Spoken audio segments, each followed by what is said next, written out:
Hello and welcome to Hotline League episode 156. I got to the tracker in time to figure it out. Of course, this show is sponsored by Alienware and Draftbuff. We're going to talk more about them in a little bit, but wham, bam, the LCS season is back. I was hoping to think of something that rhymes with bam. You got anything, Mark? It's hard when you're dumb. Spam. Wham, the LCS season is spam. We're joined right now by Goldenglue as our guest host for the show. And before we get to seeing how he's been doing, I want to throw it over to my constant co-host, Mark Zimmerman. How's it going, Mark? Great. I enjoyed the lock-in tournament. I did a countdown in no AD. I think this is like the first analyst desk I wasn't doing in years. Yeah. And I got to actually just watch the games, and it was great. The casters are actually good. I always listen to them muted. Oh, okay. I thought you were about to say they're actually good as opposed to previously where they haven't been or something. No. I just meant like normally when I'm watching, I'm like talking to producers, I'm doing all this other stuff. I'm not really listening. Yeah. So I actually got to pay attention to this time, and I was like, wow, freaking Azale making funny jokes. What a great show we have here. Well, that's cool. I'm glad to see that they're slowly pushing you out. I think that's what I think a lot of people have been expecting for a long time. So to see them start to move you off the analyst desk and into obscurity, I think it's pretty impressive, really, at this point in time. People say I'm echoing. I don't know where I'd be echoing from. I don't hear you echoing, but perhaps you're coming from... I don't think I'm coming from Goldenglue. I don't hear anything. Everybody says a little bit. Okay, here, I'll turn you guys down on my end. Maybe it's my bad. Sorry, podcast listeners or YouTube people, if that's a thing. Anyway, sorry. Continue, Mark. So, what else has been going on this past week? I mean, isn't that it? Is that it? Did anything else happen? Wait, can I show you something? Here, fill time for 10 seconds. Okay. Goldenglue, what are you up to? I'm coaching. I'm basically on a full-time scrim schedule. Okay, great. We'll get to that in a second. But Mark, look what did show up. Is it my gift? Yeah, I actually had this last week, and I forgot to do it on the show. This is going to only be relevant to a small sorry about that, segment of our population. But I officially now have the copy, the leather-bound copy of Way of Kings, which is taking longer to unwrap than I was expecting. But anyway, this was the highlight of my past 2 weeks. Screw LCS. Very excited about this. Mark, why are you facepalming? Aren't you excited about this? Just the whole like not having it ready to go, like having to unwrap bubble wrap. Well, I wanted to do like an actual unwrapping, but that was it. That was the actual unwrapping. Yeah, yes. Anyway, so that's been exciting. But I'm also happy to have LCS back, and I think it was pretty good. We'll talk about that in a moment. But now, finally, without further ado, Goldenglue, how's it going? You're in a new role, I think, since the last time you've been on the show. Yeah, so I don't actually remember the last time I was on the show, but I'm sure the last time I was talking to you, I was a player. And since this is basically one of the first interviews I've been doing as a coach, I've been coaching the academy team for 100 Thieves. We started practice maybe 3 weeks ago, 2.5, right after New Year's. And it has been very different, very challenging, very fun. It's been very grindy too. You know, like back on that LCS schedule, we've been getting ready for our first match. It's on the 20th. That's in 2 days. So, yeah. How is approaching it? Because also, what's unique about Academy this year? Because you've been in Academy, but now everything is like wildly different than the last time you competed in Academy. Because now they have this entirely different system. So, does that sit in your mind a lot? Do you think about that? I mean, how are you kind of approaching it? Yeah. So the first. Right now it feels kind of normal because we're starting off with like a single BO1 round robin, so it doesn't really feel that different as of yet. But then it goes into like I forget what they call it, like the proving ground or something like that, where it's like a different kind of tournament after the first set of round robin. So it doesn't feel any different right now, but I'm sure it'll feel different once we're done with this. Nice. Well, are you excited about? I mean, how's it been? Is it weird having the LCS season start and then working on, exclusively being a coach and sort of being in this other league, or do you miss it? Does it feel weird to see it going without it? I'm definitely glad that I got to start coaching academy rather than straight into LCS. I feel like the pressure, like the experiences and like being able to learn in academy is a bit better than going straight into LCS as a coach. And I feel like, wait, can you repeat the first half of that question? I was just asking, like, is it weird to have the LCS start and not be sort of a part of it or working directly in it? Sort of being not really. I don't think so, because I still also feel a part of it. Like I'm watching LCS scrims, I'm talking with the players, I'm like indirectly a part of it from behind the scenes, so it doesn't really feel that weird to me. Yeah. Very good. Mark, do you have any questions for Goldenglue before we sort of launch into our conversation about this past week? I'm writing a tweet. I don't have the brain power for this. Fantastic. Okay. Well, then let's talk about let's talk about this opening week. So first off, I tweeted this before, but I want to congratulate Riot and the LCS broadcast on what I felt was a really solid start to the season. I think in the past, especially in Summer Split, it got off to a really rough start. People were really frustrated by all of the changes in sort of the broadcast decisions, but it feels like things have been sort of coming along very well, and I really enjoyed it. I don't know, Goldenglue, you were watching. Obviously, you're working with one of the teams, but what did you think of the broadcast, and how much were you able to watch it? We were practicing all of the days that the lock-in was happening, so I was kind of watching in between our scrims and when I could. But it seemed good. I really like the concept of what they were just doing with the lock-in tournament, like from conceptually having this tournament that's like money prize. It somewhat affects the season because of tiebreakers, and it lets teams kind of like try out their rosters. I liked it so far. It was fun it felt good to have a sense of normalcy, especially with all the, I don't know, craziness of the world. Just like watching basically LCS, it felt good to watch again, and it felt like the production was good enough when I was watching. I think I haven't heard anything bad from any of the pro players either. It sounds like universally people are like, I'm happy to be playing in this tournament and have a chance to just like play on stage with my team before it really matters. So that's cool. I mean, like that, I think there's a bit of a concern, like people aren't going to take it seriously, or, like how fans are going to react to it. But everything I've seen is positive, which is really cool. And I like just think of it as like a big preseason, same way there's Kespa Cup, Demacia Cup. This is our thing, which I think is really nice. Yeah, I think the only thing that I'd like to see different in the future is, especially because this is, I wonder how many people that tuned in this weekend even knew that they weren't watching regular LCS season yet. I think that's the only thing is, like, I know that Riot has somewhat communicated this to like the hardcore audience, and I've put it out on their socials and stuff, but and talked about it a little bit on the broadcast.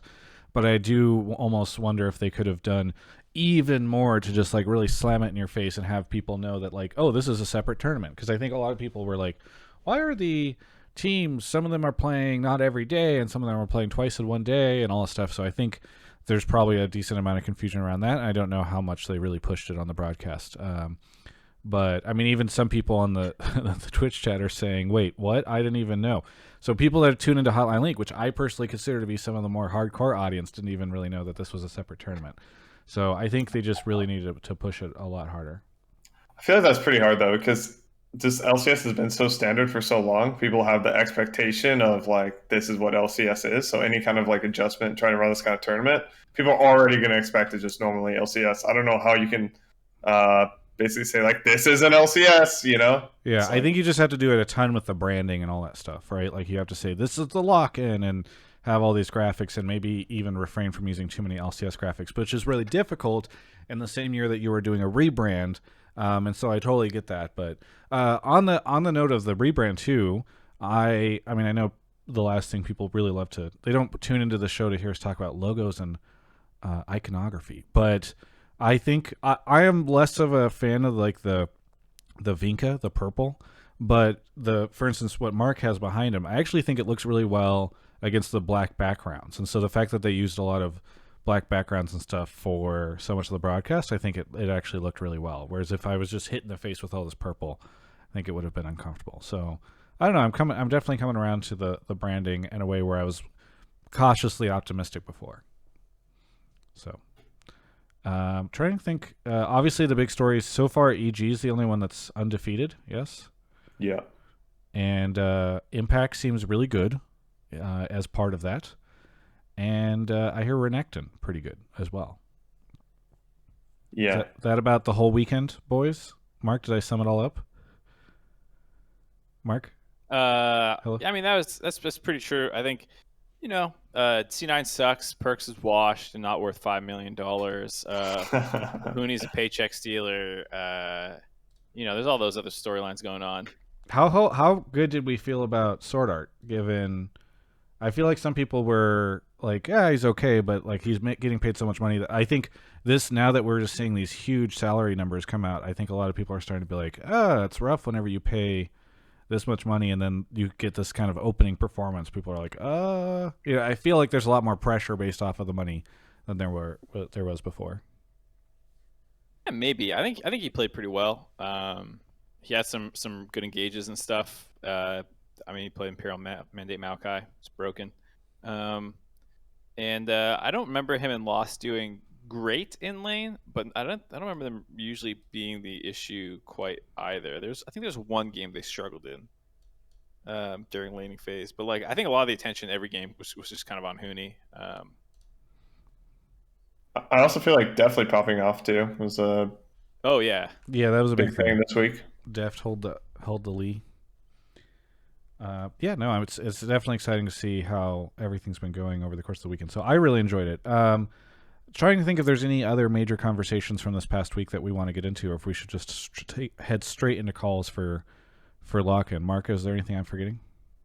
I don't know if this is gonna be a new problem for me, but like I have a hard time remembering anything but the games because like I work Friday, Saturday, Sunday of games, and I do the dive this morning, and then I have like meetings and stuff. And I'm so like games. I'm like, did anything else happen in the community? I don't know.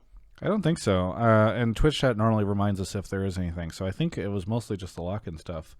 I don't fault Riot for this, but we did kind of have like a slow build up to the season or to the weekend, and then it just all suddenly hit at once. So I think we can go into that. I mean, I released the spicy interview. You mentioned this a little bit, Mark, but the Perkz conversation, and it was fun to have Jensen without any of my prodding just go out there and be like, I don't know if Perkz is actually going to be that great for this team, and I don't know if Cloud9's going to be as amazing as everyone thinks they are. So it's definitely interesting to sort of see how it's going.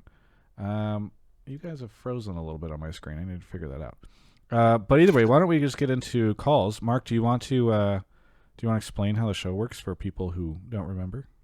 Yeah, so if this is your first time watching, this is a live call-in show, so you can actually get on air with us. The way this works is I'm spamming Twitch chat with the Discord link. You're going to want to go ahead, join up there. Once you get there, you're going to go and join the Pleb Topics or Pleb Calls voice channel. Mute your microphone once you get in there so there's no mouth breathers. And then in the Pleb Topics text channel, go ahead and post your take, whatever it is. You think EG's a fraud and they're going to flop in week 2, whatever you think it is, go ahead, put it. If I like your take, I will pull you into the on-air room or the waiting room, where you'll hang out until it's your turn to come on air. And then I'll have to do a quick little audio check to make sure your microphone's all good. And then after that, you'll be here talking with Goldenglue, Travis, and myself. And if you are a sub, first off, thank you for being a sub. You can also access the subtopics channel on Discord where you can put your take in there. It does move a little slower. It doesn't give you a guarantee or anything like that, but it is kind of like a nice way for you to get a bit of a leg up on those plebs. But obviously, we're equal opportunity callers here, so or call takers, whatever. Anyway, Mark's gonna start pulling calls right now as he sees them. Going back to you, Goldenglue. So what are you excited about with the Academy team this year, and what are you looking to achieve with it? I mean, I'm excited to just be competing again with my and helping others compete. I would say my team has a lot of unproven talent, and it's full of a lot of really talented players who aren't really proven, haven't had a lot of time. Like Tenacity and Kinvi are both 17. They're still finishing their high school online, before or after scrims. They're still doing that kind of stuff, it really takes me back to when I was that 17, when I was the young person in the league scene. It's really an interesting time to kind of come full circle and now watch new young players come up and try to help foster that talent. So I'm just excited to watch them compete on stage. Nice. Yeah, I mean, I'm really interested to see. I'm kind of hopeful that the days of so many people trying to turn Academy into like this sellable product that you're going to get a ton of people watching have moved and switched to a situation where people are like, hey, this is really about developing talent, and we're going to make sure that the system is here to develop talent. So I'm pretty excited about it for sure. Oh, Medic's in the chat. Shout out to Medic. I saw the new LEC folks got revealed, and so that's pretty excited. I'm excited for them. I pulled someone. They knocked Fable too, right? Hello. Oh, you already pulled somebody. Hello, Yeah, Shammy. Welcome to the show. Where are you calling from? I'm calling from Providence, Rhode Island. Providence, Rhode Island. You've been on before, right? Yeah, a couple times. Yes. Well, what do you want to talk about on the show tonight? Yeah, so tonight I want to talk about how I think that either 100 Thieves or Evil Geniuses is going to win the lock-in tournament, but I don't think that that really has any bearing on how they're going to perform in the regular season. Okay. Why do you think that one of those two teams is going to win the lock-in tournament? So I think that they're the two teams that have the most inbuilt synergy, which is like part of my more general hypothesis of what is going to be valued in the lock-in tournament, are teams that have already had a lot of experience with each other. Obviously, one of the big talking points for 100 Thieves is the run it back with Someday of the old Golden Guardians roster. And I think that because they had all that inbuilt synergy, they're really showing that in the lock-in tournament, and that's going to be one of the keys they're going to have to win the tournament. And then why do you think Evil Geniuses? Because you say that it's about like synergy, but there's really only two of those players that really competed together for a lot of last year. I mean, at least Jizuke, Spencer, and definitely had some experience playing together. I think that EG has some synergy, plus they're just showing that they are much more talented than I think a lot of people had them in their initial roster.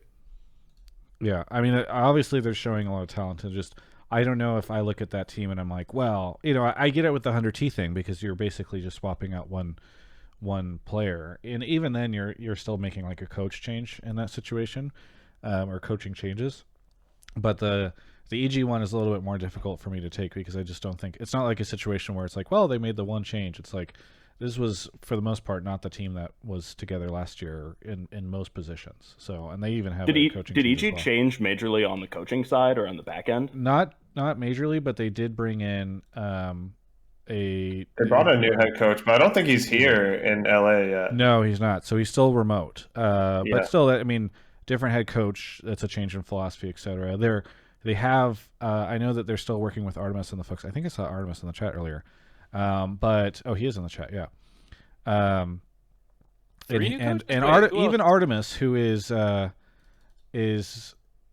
in the chat right now, who is one of their coaches, says, yes, inbuilt synergy between our three new pieces. And I'm pretty sure Artemis is the only same coach from last split. I'm pretty sure he's the only one that's the same. So yeah, and then Empire says three new coaches with Artemis too, and he's a EG staff coach. Gotcha. Okay, well then that's definitely much less true for EG then. Yeah. Okay, so does that mean by your philosophy, does that mean 100T is going to win it? Because if you're leaning so heavily philosophically on inbuilt synergy, then 100T is really the one that's got it?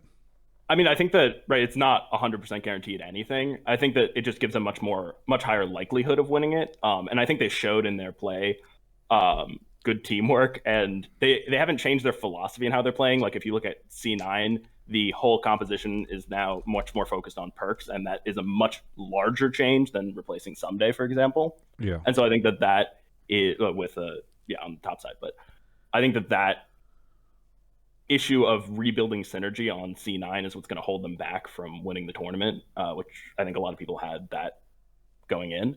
And 100 Thieves has just looked really strong in addition to all the synergy that they've been showing. Right.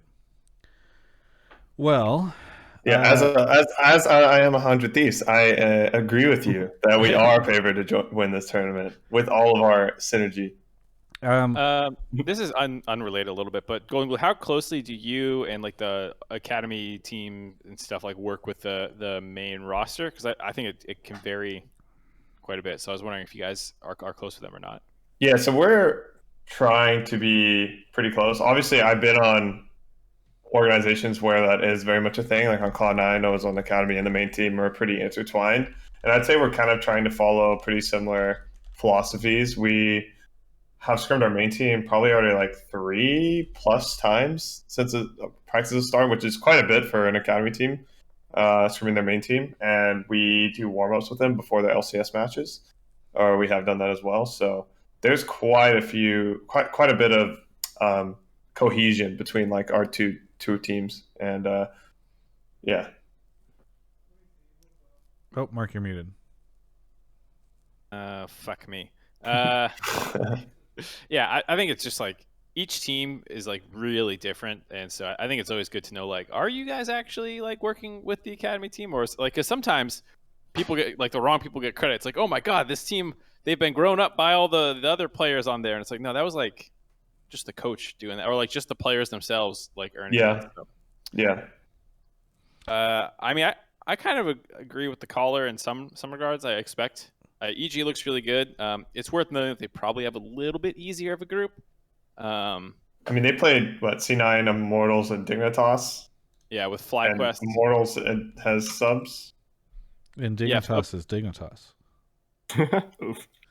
I mean, technically 3 of those are like more rebuilding rosters. They haven't played FlyQuest, but FlyQuest will have Jose Diota by next week. But again, they won't have been around too long. But I do think EG looks the best, like regardless. 100 Thieves had some big oopsies in their loss to kind of lose that one. The TL 100 Thieves game was actually really high level, so I could easily see a world where, you know, TL, 100 Thieves, and EG could win. 100 Thieves loss was the CLG one, right? Yeah. They had, I think they had a lead, and then they like threw it in top jungle or something. If I remember. I mean, CLG, from what I can tell, from what everyone was saying, and from what I was seeing as well, seemed to be a complete mess. And so, no offense, Goldenglue, but I feel like losing to CLG right now is not a good look.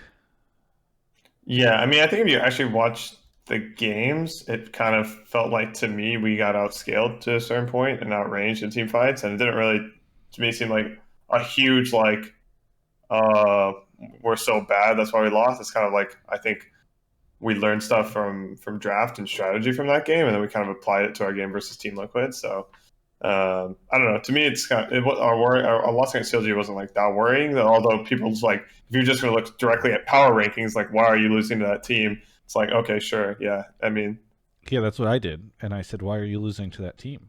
I looked at the power rankings. They're the only team to get eliminated so far in the tournament. You guys lost them. What are you doing? Yeah, exactly. Yeah. I think we can confidently put them in last place right now. While we're on the EG topic, I'm curious from both of you. Do you feel like what do you think of EG so far? Are they the favorites to win? I mean, Goldenglue, I know you said 100T is, but maybe you can tell me why you don't think EG is the favorites over 100T, if that's your stance. I wouldn't say I watched the EG games close enough to have an opinion of like, this is their strengths and weaknesses. Yeah. Besides that, I thought they played pretty well overall, but I want to see how they play versus, teams like TL, teams like us, rather than, Dig and Morals. And I think C9 is also kind of a question mark because to the opposite spectrum of why the caller thinks 100 Thieves and EG, the synergy thing is a strength. I feel like C9 swapped up a lot. They kind of changed the team identity, and they also changed their coaching staff quite a bit, removing Reaper. So there's a lot of internal change there, which is something that, I don't think it necessarily will dictate how C9 does the rest of the split. But at the beginning, there's a lot of friction just when you move things like that. You have to get used to working with different people. Right. I think that's kind of what I was trying to say, because I went in, and I think some other people went in with C9 as a big favorite. But what I was trying to say is that when you change so much up versus looking at 100 Thieves, that it's really hard to just immediately come out of the box and perform at your top level. Yeah, I think that's fair. Mark, continuing with the EG thing really quickly, though, do you think they are the strongest? Are they the favorites to win at this time? I feel like they've looked like the most complete team right now. Or at least they've played the 3 best games so far, I guess you could say. And like everyone looks good, which I think is a big part of why I feel that way. Like Impact's getting sick flanks, Ignar and Sven and Jizuke are all making really great plays. Definitely looks incredible. He's not just like sitting there getting spoon-fed kills like on his Kai'Sa game, like when he stealthed in on who was playing the Zoe, but when the Zoe hopped over the wall, like I think he was making legitimately good plays, which I think was something that people were worried about, was that he would just kind of be like a hanger-on, I guess, in a sense. So I think that everyone looks like they're playing really well right now. Yeah. Now, whether or not, when we get into series and there's all these other things going on, maybe they lose. But I think based off the 3-game sample size, they look like the best. Yeah. Well, caller, it looks like... Actually, wait, one more second, caller. Mark, 100T. You think that they have a strong chance? Would you put them up there with EG for winning? Because that was the caller's call. Yeah, what do you think, Mark? Give me your insight. What do we need to do to win? God, I'm rewatching this 100 Thieves game. There was a throw on the top side jungle. You guys were up 1-5, and then there's this invade, and just greedy contest on some wards, get cut off and killed. I don't know. I think 100 Thieves looks really good. I think it's a 3-horse race between them, TL, and EG. One of those 3 will win. I think. I don't really have a strong opinion. I don't know. They're all 2-1, and then EG's on the other side 3-0. What do you want me to say? It's fair. It's fair. I was just I'm just asking based off the caller's take. TL, so the caller is correct that it's 100T or EG if it's us 3. So very good. Your bot lane got killed level 1. Shammy, thanks so much for the call. Santorin. Let's see what happens when Santorin gets back in. Isn't that even more impressive that we won when we tied level 1? When their jungler isn't there to protect their bot lane on the Lilia? I don't know, man. We'll see. That was a limit test for sure. Shammy, anything you want to shout out before we move on to the next caller? Shout out to Draftbuff, and as always, everyone go to alienware.com/Travis. Use code TravisTinoff Q4. They have awesome monitors. I got one for Christmas, and I freaking love it. Awesome. Which one did you get? The cheap one. Very good. Well, thanks so much for calling in, and we'll catch you next time. Of course. Travis, do you pay these guys to come on? No, they literally do this. I mean, my callers and Twitch chat and stuff, these folks are why I'm able to get the sponsors that I get, and so I'm always very, very appreciative of them doing this stuff. Here's the thing, Goldenglue, I'm not some pro player just bringing in $1 million contracts all the time, just sit around and hang out in a gaming house and party on Saturdays, don't care. I'm out here grinding hard for the content, and producing it, especially in non-COVID years, takes a lot of money. So I think that the Twitch community, especially, but also my YouTube folks and Twitter followers, etc., really get that. And I always really appreciate it because they're the ones that make this all work. I didn't think I could go independent so many years ago, and then folks really helped me make it happen. And the people that sub to my Twitch channel, by the way. Cough. Anyway, Mark should be back in a second. Gafford Industries. I'm just filling time for him. Somebody in chat says he's indoctrinated us to advertise for him. Exactly. Yeah, it sounds kind of like a cult. Yeah, TGI is a cult. Anyway, JumboGradeAChickenEgg is here. JumboGradeAChickenEgg, where are you calling from? Hi there, calling from the Bay Area. Poggers, indeed. Okay, what do you want to talk about on the show? Yeah. So my topic is that the LCS can potentially double their viewership if they tap into the gold mine that is co-streaming, and this weekend Doublelift proved it. Okay, do you want to expand a little bit on this? Yeah, for sure. I thought about this all day, so you can tell me when to stop, but I can keep it short. So basically, I think of it in 2 different aspects. The first is why, and the second is how. So in terms of why, there's 2 parts to that. The first is regarding numbers. So I was watching Doublelift and the LCS, both streams for basically all 3 days. And basically, we can sum it up as like the peak viewership for LCS was about 200K, and the peak viewership for Doublelift was about 20K. So with the limited infrastructure and the very low effort that's been put into the co-streaming kind of environment, the LCS is already gaining basically a 10% boost on their viewership and their exposure for the games. which I think is huge. Okay, but how do you know? I have a question for you really quickly. Right. Because I just want to jump in here. How do you know that Mm-hmm. they're gaining that viewership? So if Doublelift wasn't streaming, how do you know that those 20K people would not be watching the mainstream? Yeah. So I did think about that too. And so it kind of goes into the second part, which is why Doublelift is a unique experience compared to the LCS. And why, like, I think a lot of people would choose to watch Doublelift over the LCS, and why, if Doublelift wasn't there, some of those people probably would not stay for all 5 games, or they probably wouldn't even go back to the original stream. So the reason for that is I think Doublelift, there's a lot of reasons, but primarily the 2 reasons why Doublelift, I think, has advantages to watching his stream over the NA production for LCS is, first, I think Doublelift has a lot of pro player, like insider insight, that like an LCS caster just doesn't really have access to, because Doublelift has played professionally for so long, and also because he knows so many of the players personally, because he's either played with like so many of them who's in the league, or because he's just played against them and he's been doing it for years.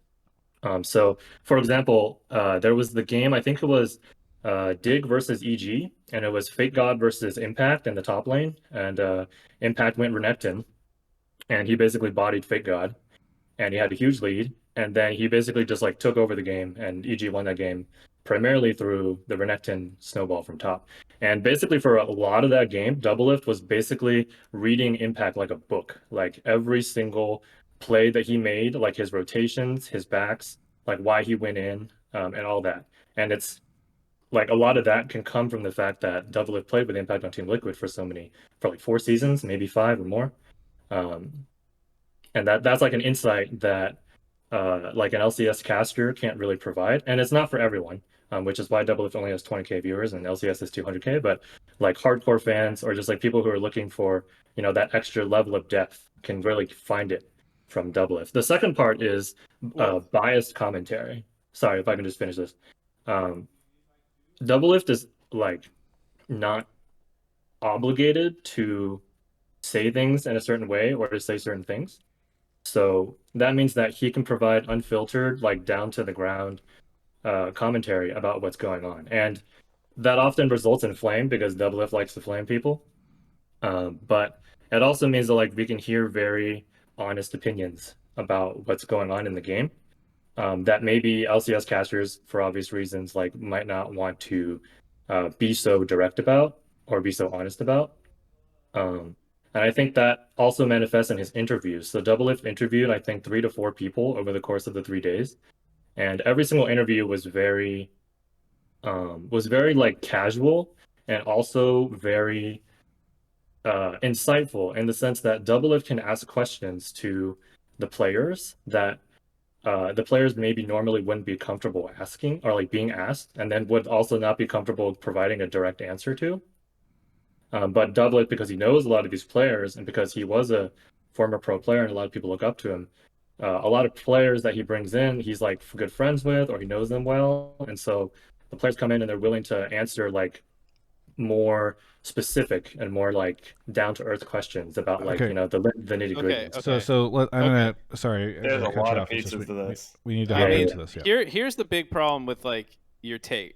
Everything you said about Doublelift is true, but everything you said about Doublelift is also true about literally every other co-streamer that happened last year, right? Like LS, Are you referring to LS and then Sneaky and Medias? LS, Sneaky, Meteos, Dom, all of them have friends who are pro players. They're all comfortable. They all provide insight. They all have different angles in the LCS broadcast. Like, I'm not saying there's anything wrong with Doublelift. I'm just saying, like, how is Doublelift doubling the viewership? Or even Well, not Doublelift alone. So what I mean is like kind of more of a change in the way that that Riot views co-streaming, and also in the way that current players and retired players view co-streaming as an activity, if that makes sense. And Doublelift is like kind of right, but you spent the entire So- call saying why Doublelift is the hero, but like I don't understand what you want to do different. right. You didn't cover any of that. Sorry. Everything yeah, you this said is- was just like things we already knew about co-streaming. Right. So yeah, I can go into the how if that would be more useful. I mean, as if well. it can be kept under 5 minutes, sure. Sorry. Yeah. It's okay. Yeah. So I guess for the how, I think that so the reason why I'm bringing this up now, and you're right, and that like yeah, last year there were other co-streamers, but also last year I feel like Riot didn't show as much effort in terms of motivating co-streaming as an actual encouraged activity. At least from what I could see on Doublelift stream, it seems like this year there's like they're being more official about it, and also how are they being more has, official? Sorry, really quickly. Yeah, well, so it seems like I mean the primary way is that it seems like they're providing an unlisted YouTube stream for They did only that last year. co-streamers. Did they do that last year? And Yeah. the audio was nixed out. Yes, but then most co-streamers just use the audio mixed one because they like to have the casters on the like the background casters, to help like fill the dead time. Right. Well, I think it depends on how you use it, but Doublelift I think definitely used it really well.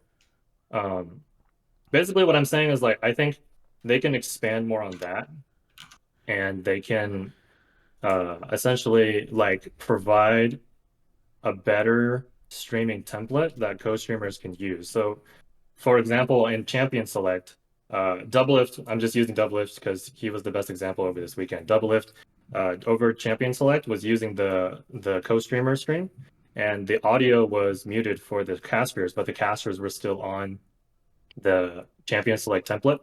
And so one thing, for example, that they could have easily done was just remove the casters from the template and then given Doublelift space to actually like put his camera on there, because he had to make his camera like 200p to fit on the template because there's nowhere for Sure, it to you're be. just saying have him in there. Sorry, Yeah. where it's the type of thing where I know you're presenting your argument, but also we just have a limited time for the call. So. For sure. Yeah, I thought about how to make this smaller. Sorry. It's okay. I'm gonna have Mark or Goldenglue jump in before I give my take because I have a lot of opinions on this stuff too. But Mark, you seem to feel. Should I not let you go first? I think Goldenglue should go first. Okay, I'd love to hear Goldenglue, what do you think? I'm about sure all Goldenglue has some great thoughts. I mean, yeah, I mean the whole thing and the whole take was I was confused of like what needs to be changed, what needs to be fixed, right? If there's already someone co-streaming, I feel like I do think co-streaming. I definitely wouldn't say it gains viewers for LCS. If anything, it takes away. I do think it creates a better viewer experience when you have options. It's kind of like almost like the capitalism approach where you can go to whatever you want. If you want to watch this co-stream or you want to watch the main stream, you have options. So I think that's good for a viewer. And I would say specifically, like I was watching when I wanted to watch First Strike, I was watching like Myth's co-stream. I thought that was really enjoyable. I do think co-streams are good. But it's definitely, I think it's more confusing for Riot where it's like we're losing our viewership, right? Which affects like their sponsor numbers. So they can report co-stream sponsor as long as the co-streamers don't fuck up and like skip the ads or like cover up logos or stuff. They report that stuff over to sponsors. So they don't. Okay. I don't just to put that out there. But go ahead and Goldenglue. I shouldn't know that. Well, I mean, I think it's like it's an interesting idea, and I don't really see like what needs to be changed about it. I think it's like it might. I'm interested to see like over the next 5 to 10 years of esports in general how much of a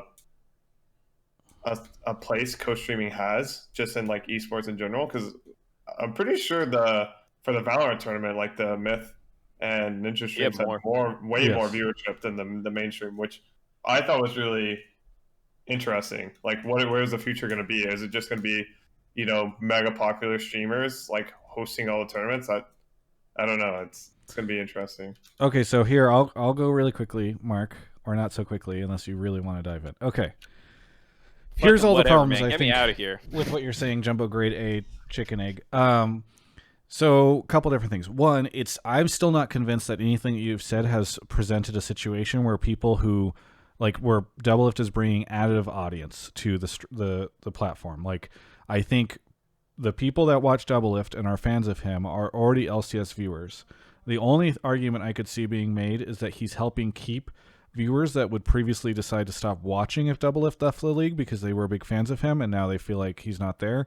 Maybe some of those people would leave, but I definitely don't feel like it's not a situation where like if Ninja or Dr. Lupo or some of these people who don't normally stream LCS decided to co-stream it one weekend. Mr. Beast. Yeah, Mr. Who Beast. actually wants to own a league team. I would believe that they're bringing audience that LCS doesn't normally have. But Doublelift, whose whole audience is born out of the LCS, doesn't, him co-streaming doesn't, I don't feel like it's additive. So I think he's a bad example, whereas I think a good example for your argument is Myth, who I think probably did bring a ton of additive audience because he has a ton of people that watch his stream anyway, and I don't think a lot of those people would necessarily even know about the Valorant event if that didn't happen. A couple other things really quickly. I do worry a little bit that Doublelift is not interested in co-streaming the entire LCS. You could end up in a situation where people get used to watching a Doublelift co-stream, and when he's not streaming, they don't decide to go watch the LCS because he doesn't decide to watch. He doesn't watch every game. He did mention that. Yeah. And I think also there's the fact that I actually, obviously Peter's my friend. I worry a little bit about the tone that he takes on his stream because whenever he's constantly shitting on the teams, I mean, he plays up a lot of stuff. Like obviously he was hyping up Impact a ton, but when he's spending a lot of his time trash talking a lot of the teams, I get that viewers like that because it's real, but I also just think that it's not necessarily there's a reason why LCS feels like their viewership would probably be negatively impacted if everyone was pulling a freak every 5 minutes. And so I think, that having somebody talk down like the quality of your teams and players, I get that everybody in the Twitch chat and all that stuff right now are like, yeah, but it's real. I like it.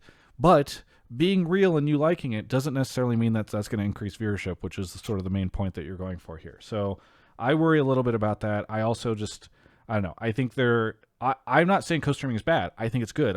To Goldenglue's point, I think it's great when you have options on all this stuff. But it's not clear to me that any of what you just said about Doublelift is actually bringing in additive viewership stuff. Mark? I mean, I was excited to talk about what we could do with viewership and those co-streams and stuff because I would love to integrate them more. I think it'd be dope to I've talked about this before, kick it over to Sneaky and Meteos to fill for 5 minutes of the main broadcast, and they just clean it up a little bit for that point, or Doublelift or whoever it is. I'd love to be able to take their clips that they're using, where Doublelift is talking about Fudge and his ego, that's something that all of us saw, those clips that get posted on Reddit, those are ways I'd love to integrate more and build a holistic environment. If it's rising tide raises all ships, definitely I think co-streaming and Doublelift is great for the ecosystem as a whole, provided one of these other negative situations doesn't take over. But yeah, I don't know. That's it. Somebody in the chat says. Somebody in the chat says, define shitting on. Is it saying X team played really, really badly, made 0 proactive plays as a mess? No, I mean it's when you say, you're a fucking pro player, man. Why the fuck are you making these decisions? You need to figure this out. You're so bad. That is true. Yeah, he did say that multiple times. I remember that. His favorite line. And I love Peter. And I watched his stream all weekend long. But whatever he's talking up all the time, he's you're a fucking pro player. I think, there's a difference between being critical of decision making and shitting on players, which is what Peter was doing. And that's what he's done his whole career, or his previous career. But it is rough. Sorry, go ahead. I would just like to respond because I think you do make a lot of good points. We have too many people. We really, I have 6 people in the waiting room. Sorry. Yeah, okay. Sorry. That's Jumbo. I think we just went really long on your call, which is fine. But I think it's tough because we aren't able to sort of offer you the retort. Is there anything you want to shout out really quickly before we move on to the next caller? Yeah, no worries. First shout out would just be to Travis. I've been a longtime fan, so shout out to Alienware and Draftbuff for letting you do what you do all these years.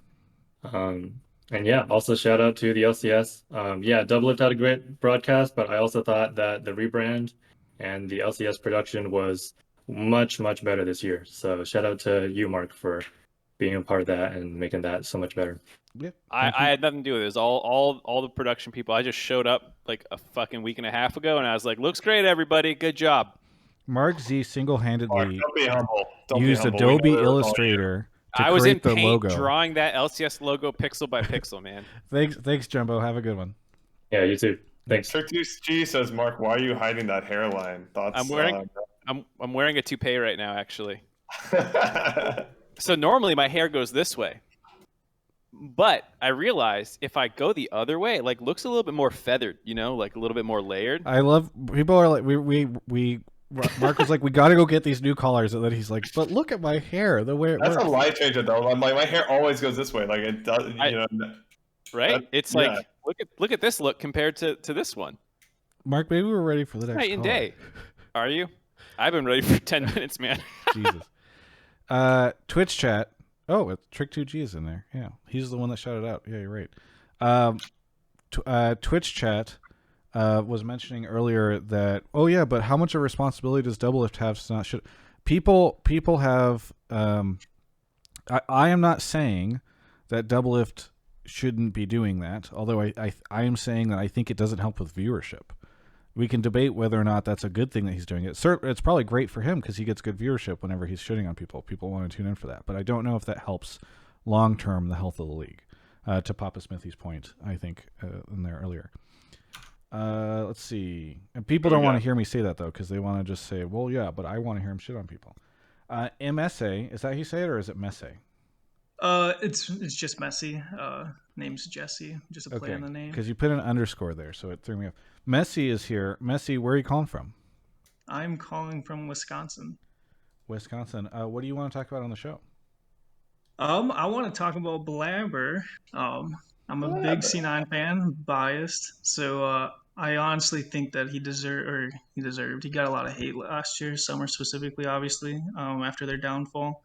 But I found it, again, probably being a biased fan, that it was ridiculous that people thought he fell off. I think he's like on the level of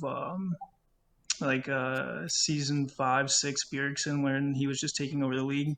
Like, we haven't seen someone like that until we saw Blaber last year, and I don't think he's fallen off at all.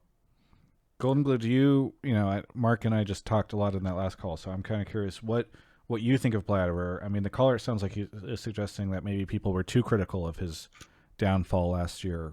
So I'm kind of curious what your take is for the end of last season and this one so far. Well, Blaber was extremely dominant in spring, and then he was dominant first half of summer, and then the last half, like they were like 9-0 or something. They were undefeated. They were doing well, and then just last half towards playoffs, the team definitely faltered. I still think Blaber's a really fucking good player, probably like top 3 jungle in NA. I do think there's good competition, especially now with like Closer. I feel like Closer is really insane, and he's got like a good team built around him. So I don't think he will be like as standout dominant like he was in the start of spring last year, but I still think he's a really, really good player. And I played with him for a long time. I played with him for like a year and a half on Cloud9, and he's a really smart guy. He's a good teammate, really mechanically gifted. So I know you mentioned Cloud9 dropped off, but do you think Blaber dropped off at the end of last summer too? No. No, I was talking about Goldenglue. I'm trying to remember. I mean, I feel like our plan versus C9 when I played versus them was just like permaban Olaf, because if you get Blaber Olaf a 1v9, and then I don't really recall. I don't really remember how did our playoffs go. So why did we lose our playoffs match versus them? I don't know if it was the Blaber gap or not. I don't think it was. So undecided, perhaps. Undecided. Yeah, I'm not really. I definitely. Yeah, I'm undecided. Yeah, I mean, there was definitely like a fall off for the whole team. Like their bot lane started struggling a lot, like with the new like Caitlyn. Well, not Caitlyn. Was it Caitlyn priority? I feel like that was the weirdest thing. They're picking Ezreal, Yuumi, and Caitlyn meta. Like that was. It's like so Cloud9 had a very easy formula with Blaber. What they played, they played a winning bot lane, and they would stack dragons, and Blaber would basically invade off his winning bot lane, and then bot lane wasn't winning because of picking Ezreal, Yuumi into Caitlyn and dumb shit like that. So. I feel like sometimes it's hard to like put it all on one player. Like this player is falling off when usually it's a chain of effects of why players don't play well. Yeah, I think the best jungler conversation is really interesting though. Just with like it's the start of the year, obviously, but I felt like spring last year, everyone but C9 kind of sucked. TL was a dud. Brox wasn't even there initially. TSM wasn't that great. FlyQuest was basically the only other competitive team. EG a little bit. They had their moments, but they were up and down at different points as well. So like, I think it's a situation where now teams feel a little bit more complete. Like when Santorin gets here, is it Santorin, Blaber, Closer all competitive? Is Svenskeren going to keep having this resurgence because he could easily, climb back up the rankings? Like, it does feel like a position that will be way more contested than it kind of was at spring last year. Yeah. I mean, right. Oh, go ahead. Go ahead, sir. No, go ahead, Colin. So kind of touch on a couple things. I think so. C9's failures, in my opinion, this is again no information. You guys probably have way more than I do. I feel like Licorice started to fall off. Like, I don't know if you guys even remember. Like, he started getting solo killed even when they were winning. Like, it became a meme that if Licorice didn't get solo killed, they weren't going to win the game. And then what changed was the meta mid, right? Azir became popular, Ori became popular. Like, these control mages became popular, which Niski isn't known for being a dominant like laner. I think like the meta beforehand fit him because it allowed him to sack waves even when he was playing what's her name? I can't think of her name. Who's the one that has a sleep? What is the mid Zoe? Zoe. Exactly. Like, he's amazing, Zoe. But that's like his one off pick other than, the supportive mid laners that he was dominating on. And then jungle meta didn't change. So I think a lot of the hate that Blaber gets is he can't play anything that's not aggressive, right? That's like, he can only play aggressive junglers, but there wasn't anything in meta that wasn't aggressive besides Set. And if you go look, like he was like 100% on Set. I don't think he actually lost a game. He lost a game on Hecarim. Well, I don't want to adjudicate the entire second half of last year's Cloud9 performance, but I hear what you mean, which is like perhaps. Yeah, I think the overall sentiment of the tales of Blaber's demise have been greatly exaggerated is probably pretty accurate. Like, a lot of people were saying like, oh, he's a one-dimensional jungler who needs his mid laner to prop him up, and like right now Perkz is playing okay, but like it's not like they're 2v2 dominating mid jungle or something. Here's a more interesting question that I have for you guys on the Cloud9 front. No offense to the caller, but I'm hijacking this. How do you, Goldenglue and Mark, expect and foresee C9 reconciling these two different playstyles? Because they went from having a mid laner last year that was entirely based around like helping to support the team and make sure they succeed to, I think, a player who most people expect to sort of take on the like classic Bjergsen role where he's the guy that's going to carry, and so now people like the team needs to sort of bend towards his will. I feel like those are the two narratives that people tend to push. I mean, that's at least it seems to be where Jensen's skepticism is coming from with it when he says he's not even sure if C9's roster is an upgrade this year because Niski did so much for that team in a supportive role from the mid lane. So Mark is currently dealing with some aggro, but go ahead, Goldenglue. What do you think? Yeah, I mean, actually, I was about to answer with this, talking about that, because I think that you have to talk about Blaber's this year's performance relative to last year. You have to talk about the change in mid lane and playstyle because, Niski did so much to kind of enable Blaber to play, like, be his best self, per se. And I don't know. It's going to be definitely just different with Perkz. Different players, different play styles, different champion pools. Perkz will be playing. He's down to play those control mages. He's down to play stuff like Yone. He's down to play a lot of different play style. That's not just based off of either pushing or roaming with your jungler or like only playing 2v2, 3v3. Because that was basically C9's strength. Is like they wouldn't pick a pushing mid, but Blaber will come mid and you guys will 2v2 and you guys will lose to them, or Niski will pick a pushing mid, he'll push, and then he'll group up with Blaber, and then they'll take over the game that way. So it's something going to be different with Perkz. And I think, I just want to wait and see, like, how does Blaber adjust? Or like, will Perkz adjust more? Like, what's really going to change? Because I remember Svenskeren got MVP in summer of 2019, and then Blaber got MVP in spring of 2020, and everybody's like, whoa, what's the common factor here? Mark, go ahead. Yeah, I was going to say, I think the Perkz... I saw Dom tweet about this because it was in a Reddit thread. It's a big chain, but like people saying like Perkz is like a greedy-ish player and like lane kingdom focus and stuff, and it's just like it's not true. Like it feels like people are like, there's Niski Doinby style over here, where like you just fucking give everything up for your team and be wherever you need to be, fuck waves, fuck tempo, all that kind of stuff. And then there's like the Froggen style over here or something where it's like, I'm doing me, baby, and like those people like are those the only two styles, and like it's not that way. Like there's plenty of spectrum. There's plenty of different play styles based off the champion. Like are you a 1-3-1? Like are you like what are you doing actually in the game? And I think people are just starting to just make it pretend like those are the two styles. And I never felt like Perkz was like the I'm doing me baby kind of play style. So I'm excited to see what he does, because I think he's always been such a good balance between like aggressive while not losing his mind. Like caps can go caps or craps. I never felt, I mean, like Perkz had some bad international performances in 2016 that tainted some people's reception, but I felt like he had a good risk reward balance. I felt like he played multiple play styles. Like he feels complete. I don't think it's one like bend to my will, blaber, or die. That's honestly, sometimes whenever I see all the discussion on the analyst desk, I'm like, wow, I'm watching Mark right now, and he's just going off on this rant like I'm doing me, baby, rather than contemplating what the. I desk bend is. the whole analyst desk to my will. Yes. Yes, exactly. Okay, so you're perhaps fairly saying this is a false dichotomy, but do you think?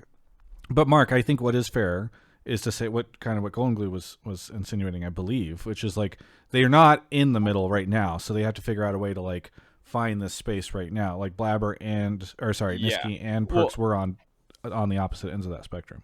Right. I wasn't disagreeing with Goldenglue's point about Nisqy being in the Doinby like area, right. But that doesn't mean Perkz is in the other one necessarily. Gotcha. I think what Nisqy did for his junglers and his team can't be understated. He gave up everything to make them to put the team first. I don't think Perkz is going to do that, but that doesn't mean everything is going to him. Therefore, gotcha. Okay, fair enough. Sure. I think it's also meta dependent, right? Because that's a strength and a weakness, right? Like towards the end of summer, up until summer, it's like, oh, that's such a big strength, and then when summer meta comes around, it's like, oh, that's a weakness. So it kind of really depends on what the meta is. Yeah, fair enough. Hey, Messi, sorry, do you have any really quickly? I want to offer you a chance to respond to any of this.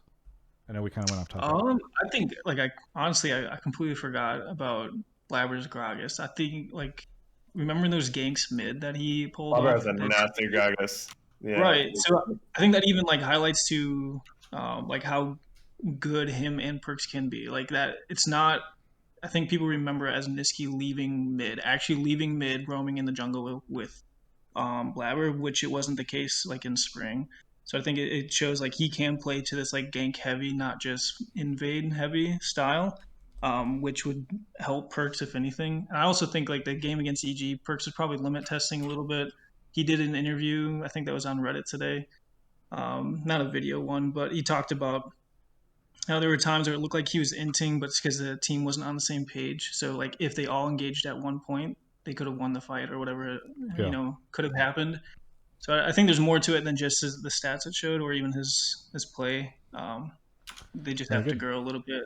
Anything you want to shout out before we take a quick break?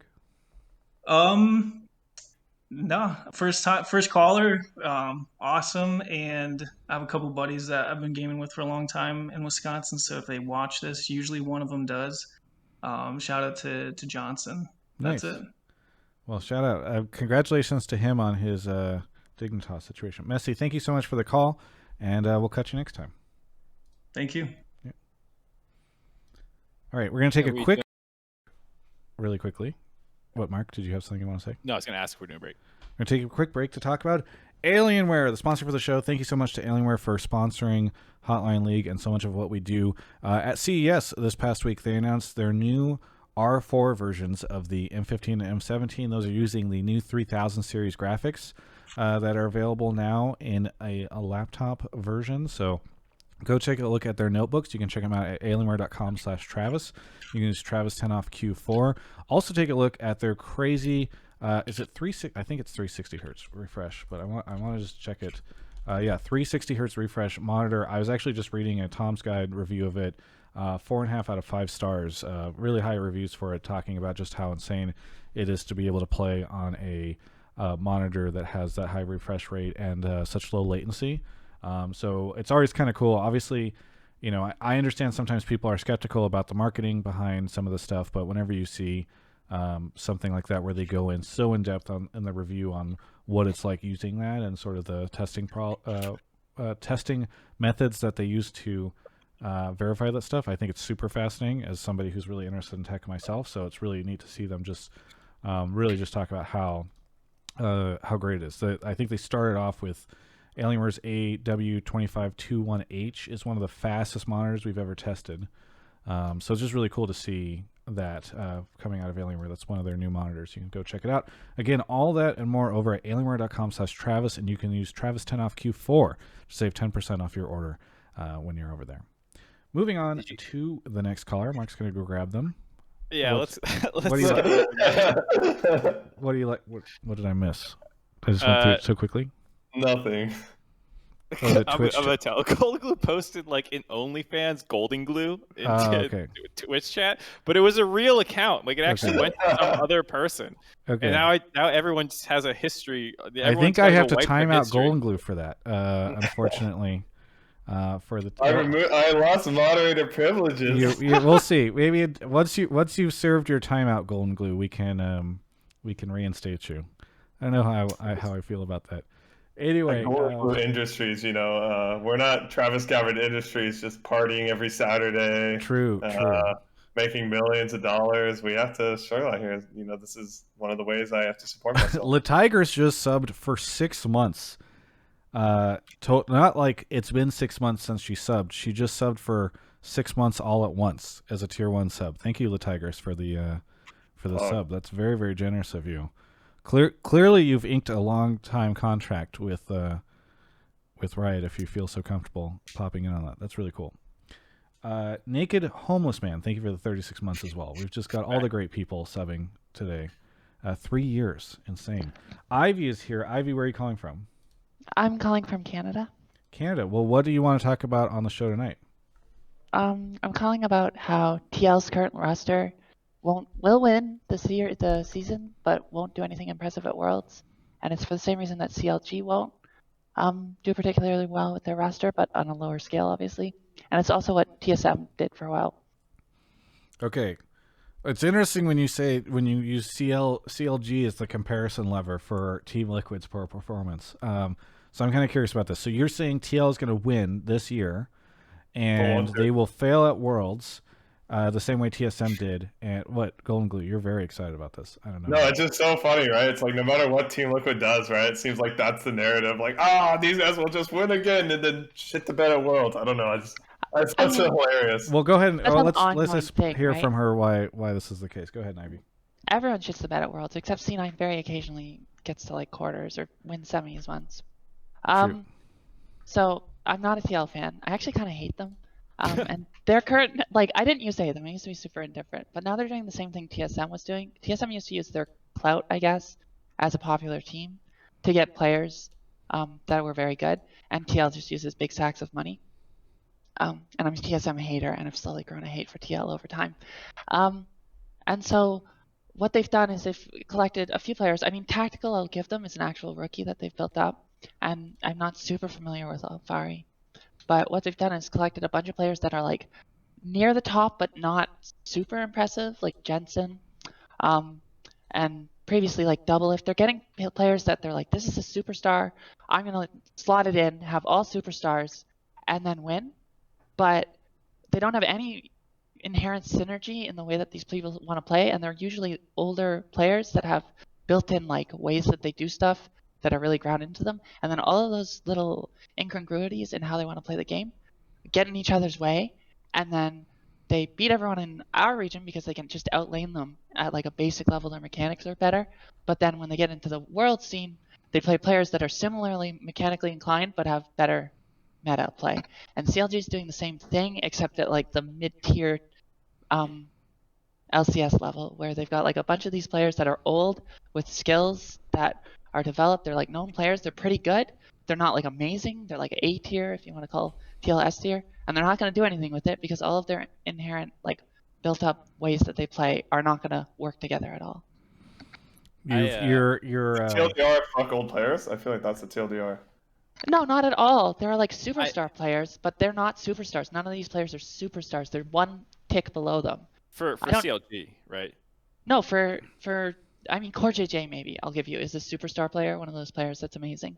But Double Lift is not Like if you take Doublelift, when Doublelift goes to Worlds, he plays 2 heroes, and they're not generally the meta heroes, and then he shits the bed at Worlds They're because he's called not playing what's champions. meta. All right, this Oh. isn't Dota. How dare Look, you? it's a All right. First of all, Heroes of the Storm will come back. All right. So before Goldenglue goes, or unless Goldenglue wants to go first, No, you can go. I think this is a take that I actually kind of like, but I think it's a little too negative on individual players. Like I think the identity of some of NA's top teams of being, especially in the past, like you said, with like some of the TSM rosters and stuff, of being like just the best player at each position, and then kind of just like pub stomping NA and kind of like being able to roll over them. And then when they get to Worlds, they might not have the diversity of strategy or whatever because they've kind of just been skill checking teams the whole time. You know, that's a narrative that's existed a little bit. I see maybe some truth to it, versus just like maybe the other teams are just better as well. But like it is something that I think has happened before where NA teams the top teams seem to have this very slow play style that, you know, it doesn't take a lot of risks, doesn't do a lot of crazy stuff, and then they go to Worlds and they kind of roll over, and then maybe after they're knocked out, yeah, right, and then maybe once they're knocked out, they start playing loose again, right? Like that could happen with this TL team, and I see what you're saying. I think it's a little too negative, like I said, on like individual players. Like I think Alfari is amazing from what I've seen so far, what he's done in EU. He's been to Worlds and has been able to do well. So like. I think, you know, I don't hate the idea of trying to build a superstar lineup by TL, but like I hope they don't fall into this potential pitfall of like, well, we have 3 winning lanes every single game, and Santorin just runs around and makes sure that they win. But at the same time, like G2 isn't that like they built the roster a similar way, and they were incredible. So you know, like I can't necessarily fault the approach. Really, G2 had players for longer though, right? I will say that TL's current roster is looking pretty good. I mean, like they booted Hjarnan and Wadid, was it? Like as soon as they could get upgrades for Mickey and stuff, and they slowly over time churned their roster until they had a winning one, which is what TL's doing, right? Like Doublelift to Core JJ with Jensen to like, you know, as they try and level up over time. We're really quickly before I throw this to Goldenglue, I'm curious, Ivy. Do you feel as though, because you say TL will win, you don't think that any of these other teams will contest them now? Like C9 doesn't look good enough to you to like push them to be good enough. Okay, well, I'm a C9 fan, and currently I feel like some of their unknowns, which we didn't know at the start of the season, are not looking positive. I think C9 will make it to Worlds and will probably do better than them at Worlds. As that's the C9 tradition, right? Yeah. That's why I love C9. They lose in the finals to the team everyone likes, and then they do better at Worlds because the team everyone likes is garbage. I mean, in one sense, I love these narrative-driven conclusions that Mark always accuses me of, but in another sense, like, if you think C9 is better, it feels like you should expect them to win, right? Like, especially because there's been so much change on the team level and the coaching level. I don't know. C9 did better at Worlds every single season except the last one, or equal. But even the one when they went equal was TSM, getting gifted a free game in the semis because Samsung couldn't pick Mimi enough champions to lose. Yeah, I don't mean Worlds. I mean like in finals. Yeah, but I mean generally they lose in the regular season and then they do better at Worlds because their synergy builds up and their weaknesses get filled in. Whereas teams with Doublelift or Jensen, they have Doublelift just has inherent flaws that he's never gonna fix, right? Well, he's definitely not gonna fix them now. He's definitely he's not gonna fix them now. Goldenglue. Jensen. So we're talking about Jensen versus Doublelift, but and then we're gonna talk about C9 doing better at Worlds. This narrative. C9 2018 when I was there, when we did better at Worlds, when we lost in the finals, which I definitely would have preferred to win in the finals, but we lost and then we did better at Worlds. That was with Jensen on the roster at 2018. When yeah, but Jensen was a newer player now. He's been, how long ago was that? He was still pretty old at that point. I feel but that was pre him then getting bought again as a top player in the region by TL, which is what TL does, and what TSM do. They buy. Oh, you think you think TL is also a talent suppression machine? Well, it's what TSM used to do, and now they're garbage just fully, and they can't do it anymore because they don't have the money. Team Liquid is a talent limiter, and TSM is a talent I don't know about talent limited. I just think they pick players up at their peak and don't work on synergy or meta, and then those players don't get past a group stage at world level. And then like when Jensen did well at MSI that following year with Team Liquid, then they knocked out IG. Look, Mark, anyone can cherry pick specific. Well, I don't know how you're just going to be like, all right, every time Jensen did well, he was it was on the way he was down, on Mark. C9. Yeah, but there's and then when he went on TL, it was always lucky. He was still riding the like, Cloud9, yeah, the Cloud9 juice. He's still at his MSI. peak, right? He's at that peak, but then it starts to go down. These players, you can't pick up Double Lift in Season 9 and expect him to, like, grow at that point. Yeah, like Reckless. Like, he's just been on a downward slide over and over and did not just have one of his best tournaments ever. Don't matter.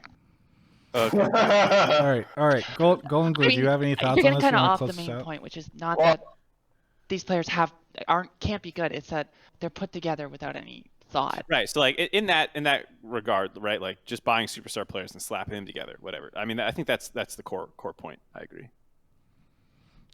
Goldenglue. I don't know. How do you feel?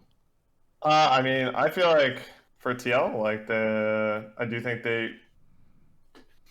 I don't know. They have a pretty good team. I think their team isn't just full of straight superstars. Like, I think Santorum was a really good player, but his playstyle also fits like what TL wants to do, right? Like he was a supportive kind of jungle for the most part on FlyQuest, and they mainly played around PoE.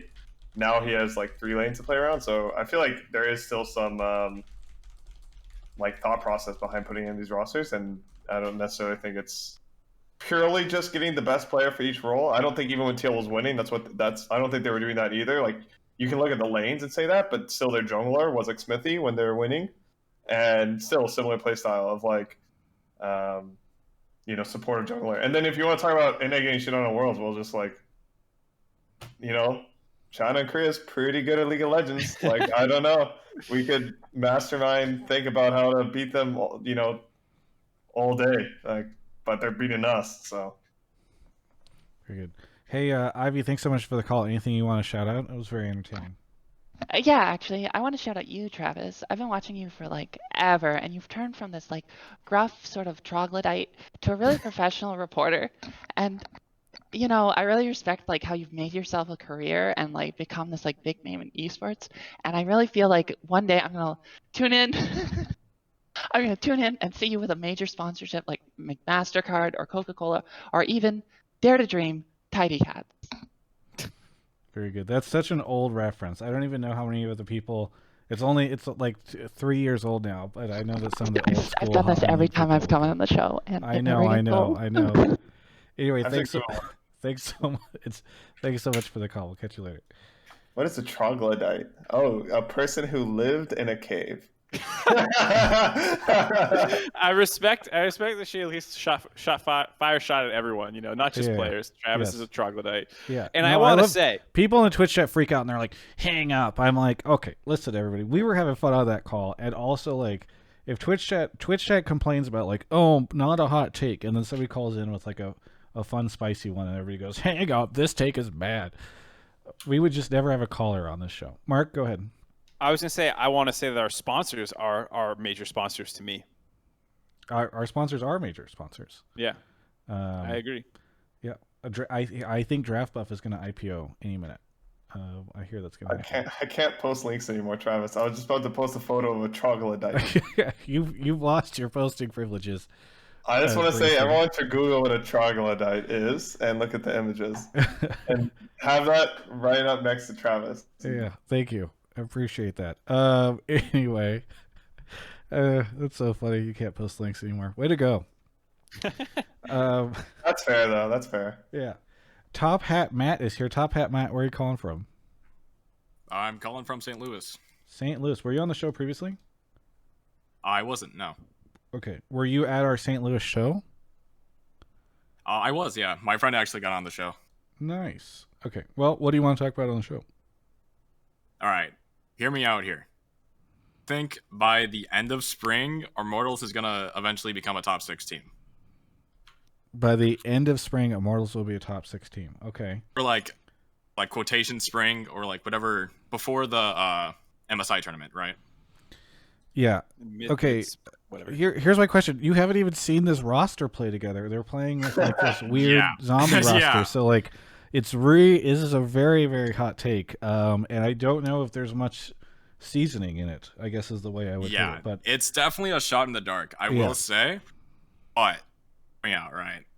I think a huge thing is going to be from their bot side. I think Reyes is coming off of a really surprising Worlds play-in run.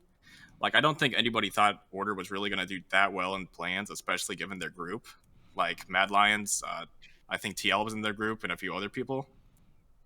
Reyes was really the top performer of that team, and he pretty much, like, I guess, carried them off of, like, him playing Ezreal and such. And he's also playing with a support that he played with previously, I think during 2018, which was Destiny.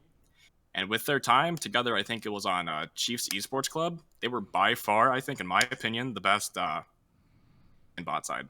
You're And, so sorry. Really quickly, you live in St. Louis and you're watching OCE games. Yeah, I'm crazy, right?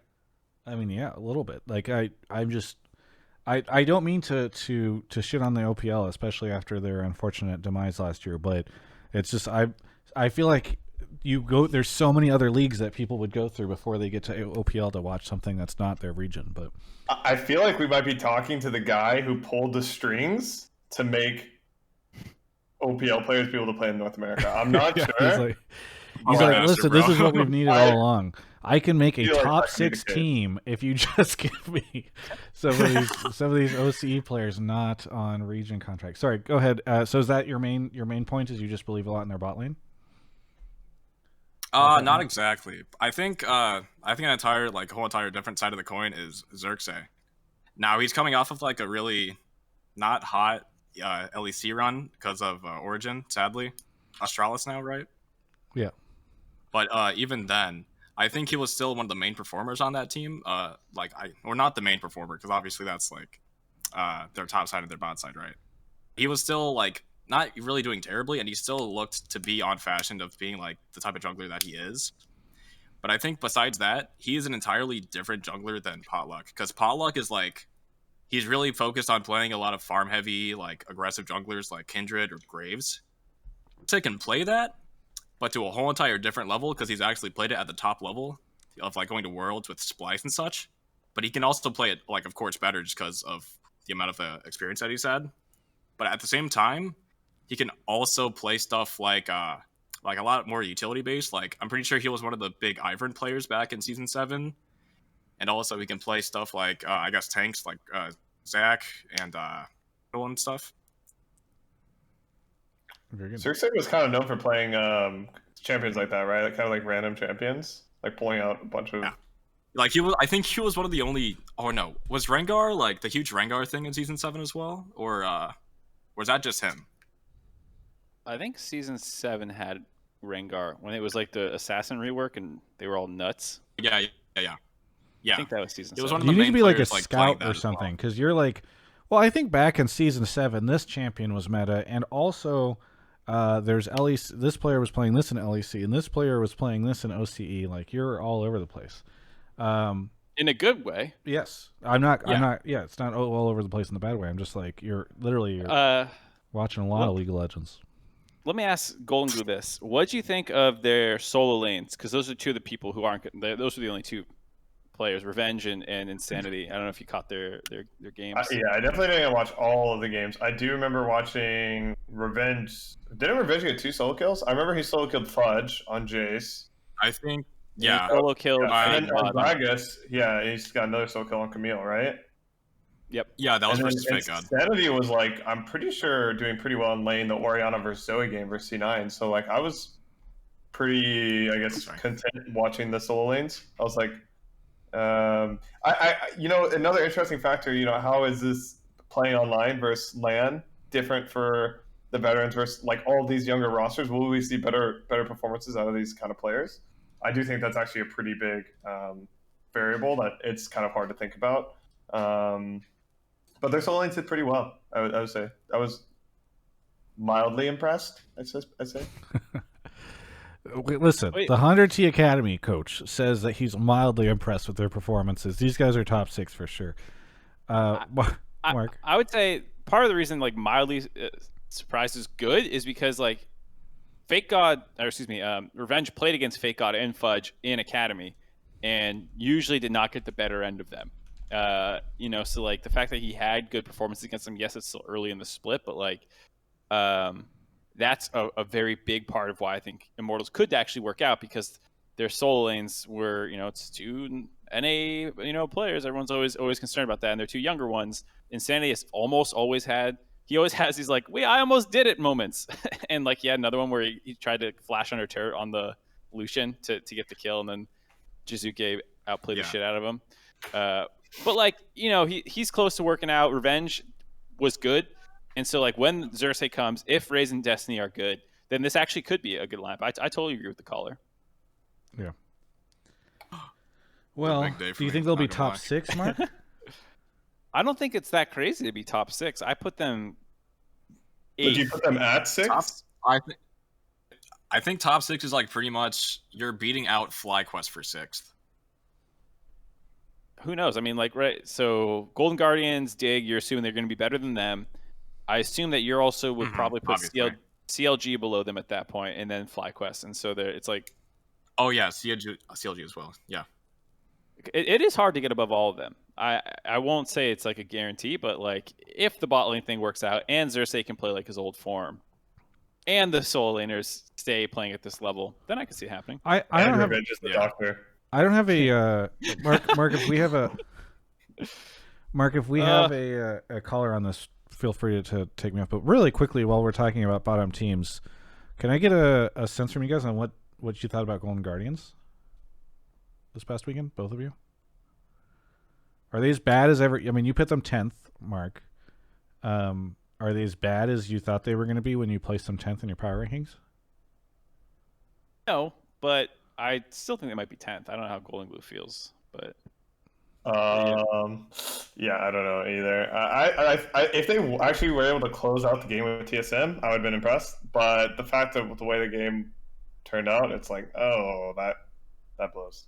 Yeah, that's exactly what I think the biggest fear was that game, and then also the TL one where they gave up Baron and top inhibitor while they're like just doing a Drake, and they just kind of got picked apart. Because the Golden Guardians roster is one I'm definitely rooting for, because man, they should be 10th based off of like how many rookies and pulling people out of college and all that stuff. But so if they can actually put up an interesting performance, I feel like that can be a really fun story. So. Yeah, I think like I was impressed by their pre-20 minutes. I was like, oh, this is going better. Not just getting like turbo blasted in lanes or anything like that. But then like it's so easy to lose a game in League of Legends. Like you're in a dumb spot for 5 seconds, like you can lose the game off that. And we saw with like Immortals last year how close they were to winning a number of games, but because they had like one missed play in a critical moment, they lost all those games. And like I expect something like that to happen with Golden Guardians, where like, oh, the players are looking pretty good, but in terms of picking up wins, it's just not happening because they make these flubs. And yeah. I wouldn't be surprised if they're still 10th, but we can still feel like you can still feel good at 10th, I think, for that roster. Yeah. I think you feel a lot better at 9th. You feel a lot better. If you're not the worst team in the league, then I think that's good. Okay, sorry, back to the Immortal stuff. Okay, so both of you guys, do both of you think these guys can be top 6 by the end of do both of you think they will be top 6 by the end of spring?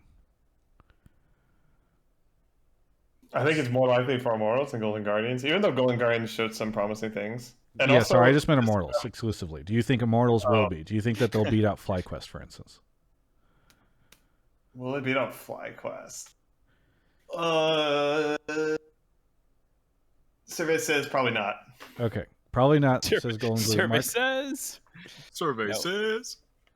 No, I would also bet against it, but I feel good about the Immortals players. Okay, there you go. TopHatMatt, thanks so much for the call. That's what you're saying. And anything you want to shout out? Shout outs to the Damonte Discord. Big fans. Oh yeah, he shouted you guys out. All of us. He shouted you guys out in the interview. Yeah, that's crazy, right? What he did with me. Yeah. But shout outs to you, of course. I've been watching you for a while. I think I got a picture with you in STL as well. Nice. Did you get one with Mark?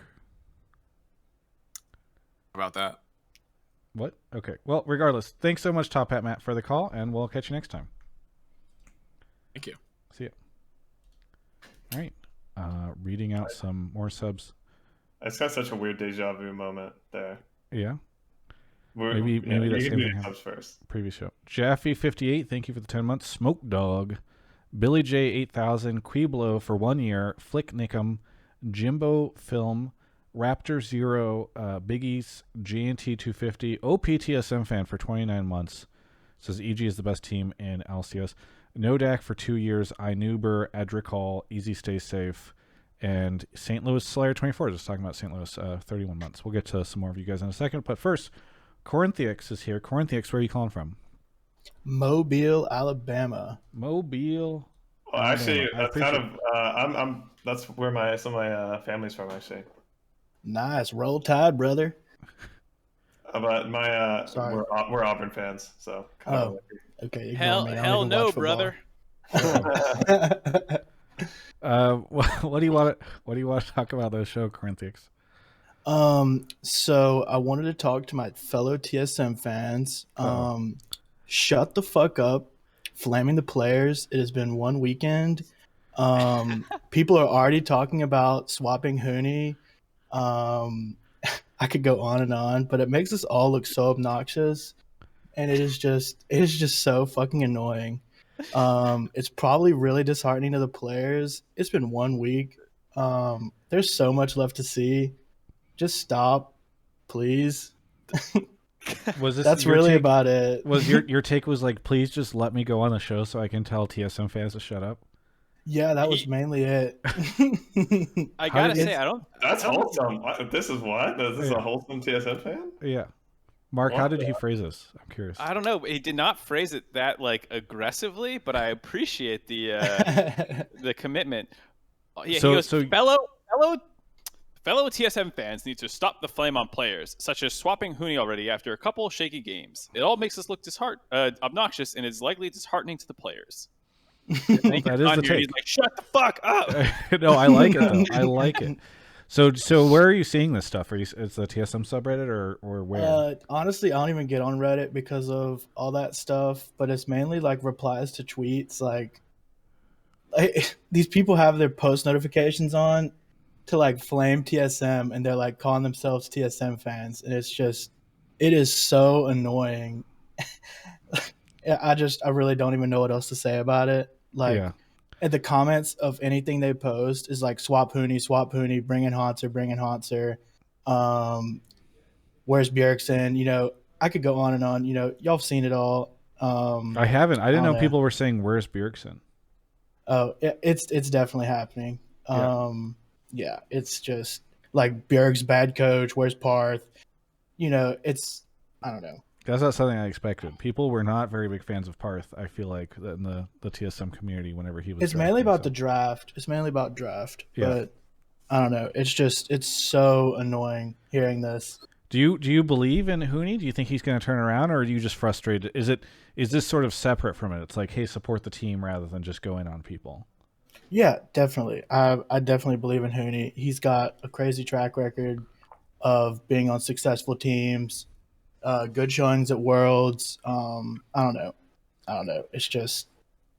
Well, we got someone who played with Huni just a couple of months ago. Goldenglue. What do you think? Because I completely forgot about that. He's one of the most controversial players, I think, Yeah. from the community on the outside. What do you think? Yeah, I like Huni a lot as a teammate. I feel like he's like really aggressive play style, and he's also pretty good at like being consistent about like actually doing that, and he's very good at like telling the team like what he wants. You know, like he will, how do I say it? Like he kind of leads the team, like he kind of gives the team direction, which is not something that a lot of players bring. Like you kind of know you have Huni on your team. It's also another thing you get is a lot of teams you get 2 free bans. That was the weirdest thing of like from all my years of playing League of Legends. I joined a team. It's just like, oh, people will just permaban Rumble GP versus us. It was the weirdest thing. I just was not used to that. Like, because no one even played that champion. It was not even meta. But yeah, he's a good player. He obviously has like flaws where like his over aggressiveness gets to him. But when I was on a team with him, it always felt like his strengths definitely like overshined his flaws. And plus, I think he was a really good teammate. And when he made mistakes, he owned up to them.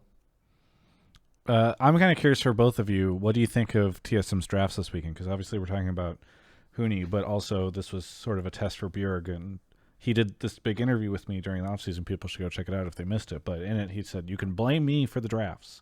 So Mark and and Goldenglue, what do you guys think? Well, you want to go? I mean, I was just gonna say that 100 Thieves draft looked unfun for Hooney. Yeah, I was gonna say that hard, but Oh yeah. But that's us. That's us drafting. That's Zix Lol 100 1v9. So yeah, I figured. Other than that, I don't know. I thought they were okay. You know, the NAR priority is something that's contentious even like globally. You know, LCK isn't winning on it. LPL is. There's like that whole conversation. I think, you know, I'm not saying like they stomped draft anywhere or anything, but like, I don't know. I'm just generally someone who doesn't look to draft that much, unless it's like egregious. Like I think the first one was one where it's like, okay, TSM probably lose this draft. Like 100 Thieves have so much playmaking and all these tools and all this stuff, like they're probably gonna lose. But I didn't really feel that way for the other two necessarily. Yeah, I agree. Very good. Well, hey, it's short but sweet. I appreciate the call, corinthiax. Is there anything you want to say besides what you've already said to TSM fans before we move on to the next caller? Shout out to Jared, one of my friends. Shout out to Travis Gafford. TSM. Yeah, nothing else. That's all I really had to say. I said what I needed to say. Very and good. Thank you for the soapbox. I appreciate you validating your TSM fandom by shouting out TSM and the ridiculous TSM. Absolutely. Thank you for having me. Have a good one. Very good. We'll do one more caller, Mark, and then we'll take a break. If you want to go grab somebody. Continuing some shout-outs. Some Dadara, thank you for the 2 months. Sparks Crashing. Sir Darger, thank you for gifting a sub. Jordan at almost 3 years, 35 months. Rebelcom for 3 years, 36 months. And Lord Goof 1 year. Razzleplasm, 17 months. Thank you, Raz. Lyandos, so many things. Mincio JFK, D Draven, and Razzleplasm gave a sub to OnlyFans Gamer Boy. That's very nice of him. Bluejay is here. Bluejay, where are you calling from? I'm calling from Ontario. Ontario, Canada. What do you want to talk about on the show? Yeah, so my take is that Jensen and his comments about Perkz will come back to bite him in the ass. Although I think there could be some truth to what he said, you shouldn't poke the bear and give like one of the greatest Western players of all time any more reason to pop off. But with that said, I'm like really happy that he said it, and I think it's good that like players speak their mind and that kind of stuff. Wait, you said you're happy that he said it, but you also think he shouldn't have said it. Well, I mean, he shouldn't have said it because like you don't want to poke the bear. From a fan perspective, like hell yeah, I'm happy he said it. You know what I mean? Like it makes the games a lot more exciting.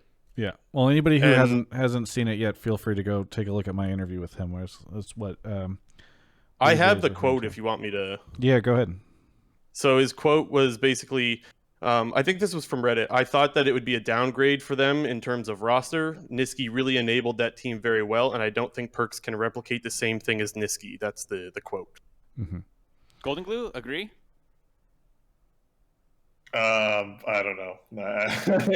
Like, that's seems a little bit of a stretch, but you know, like I get where Jensen's coming from. So just try and touch out the 12-foot pole. Like, I see the perspective, but I don't know if I can agree. Yeah.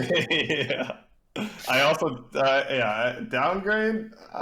It's hard to say. It's really hard to say Perkz is going to be a downgrade.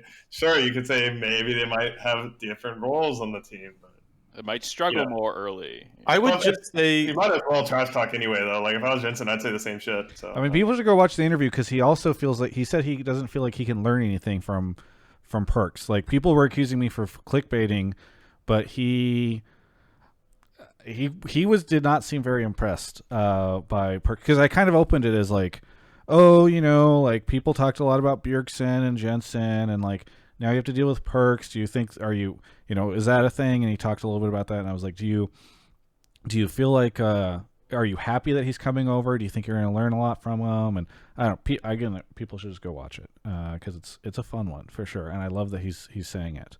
Yeah, I don't think it was clickbait at all, honestly. I think it was pretty representative of what he said in the whole conversation. I mean, they were direct quotes, so it's difficult to... Yeah. Anyway, so, yeah, I don't... I think it'll come back to haunt him because at some point in time, Perkz is going to do well.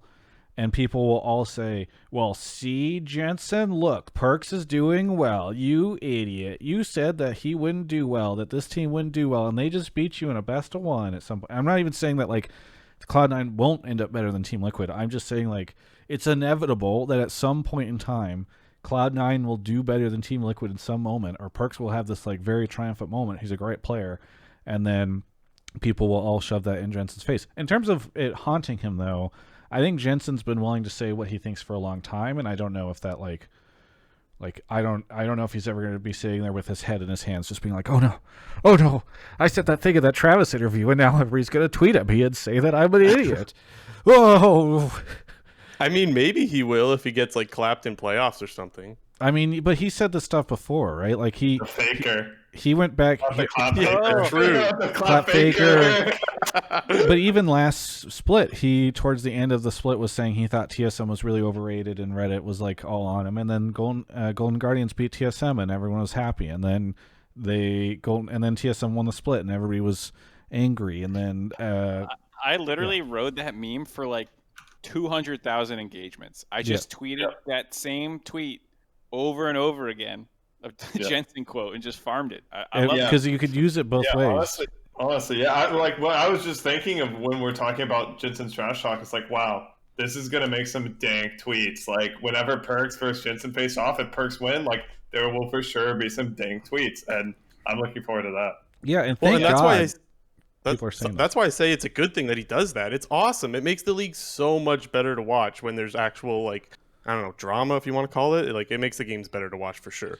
No, I was thinking about this the other day. When EU LCS first started, way back in the day, I distinctly remember this picture of, like, Xpeke and Ocelot and several of the other big names that were in EU LCS at the time, all standing together, like with their arms around each other, smiling and taking a picture on the stage.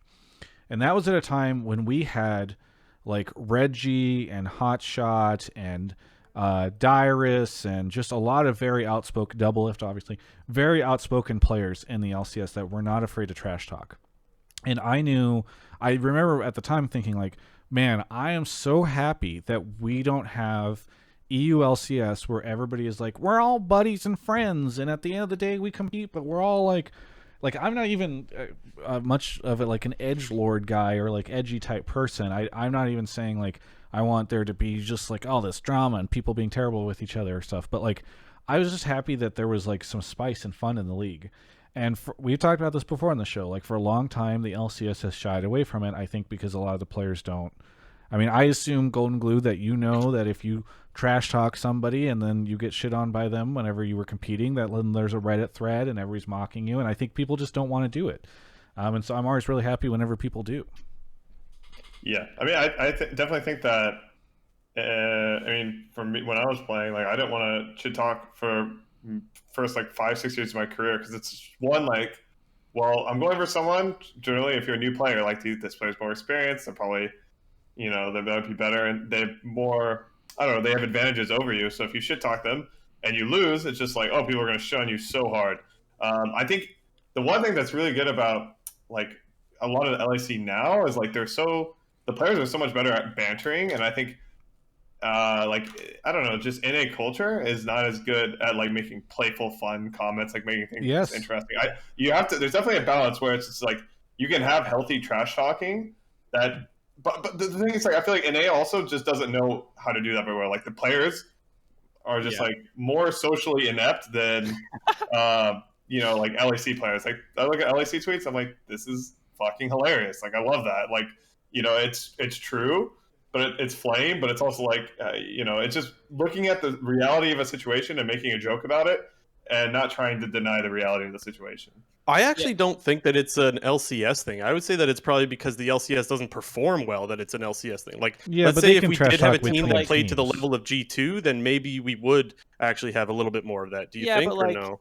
I mean, like, Gilius and people are, like, throwing shit all over the place, and they're, like, not on G2, you know? Like, there's a lot of players. One of my favorite times was when Dardoch said CLG beating them. I forget what team Dardoch was on at this point. It was a fluke. It was on TL. The fluke quote was one of the best. I love that. Yeah, I think, like, I mean, we were talking about this a lot today, actually, in like LCS about like the different kinds of trash talk. Like there's like where you're actually shit talking someone because you don't respect them. There's like giving your honest opinion on people who you think is overrated, which I think Jensen does a lot. Like he's not like going out there trying to shit on Perkz, but he's just like, I think the community is overhyping TSM or whatever. And then there's like to Goldenglue's point, like there's like the banter, which has like it stings because it has like that little bit of truth in it, but it's still mostly a meme. And I feel like that's the one that NA just can't do for some reason. Like every time that we try and do banter, it's like so fucking stupid and forced. It's like, I'm gonna end his career. And it's like it's not like a funny joke that like two players are in on from solo queue or something that like happens in like, you know, like someone will like grief someone in solo queue. Like Cage Roll popped off at Gilius, I think it was, or whatever, you know, like I don't know. I feel like there's just like more going on in the scene, like more interconnection between the players, and like more to pull on a personal level when they want to banter. Yeah, I think it's really awkward when you try to like force banter, right? Organic banter, it doesn't work when it's not organic. Yeah. No, I so think there needs that's to be some truth to it. Yeah, Yeah, well, I mean, it's like- I think it's also just about it's like when Mark and I make jokes at each other on the show, like we're friends, and so we've been able to do this stuff for a long time. And I only cry myself to sleep a little bit whenever he does it, and that's the big difference. But I think, you know, there's not as much of that. I don't know if it's like people aren't as friendly. I mean, there's some friends with each other in the league. I mean, Goldenglue, you're friends with people.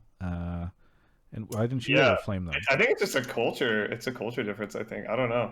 I would say towards the end of my career, like when I was playing on EG, I remember like not really caring as much. To me, it was the point where the thing was I cared too much. I didn't want to like blame people, and I feel like once you have a level of indifference, then you just kind of say whatever you feel like. Yeah. One day, someone else will say the imp line of like, "Did you see me make Piglet cry?" and like giggle about it. That was like the ultimate level of like, oh my god, yeah.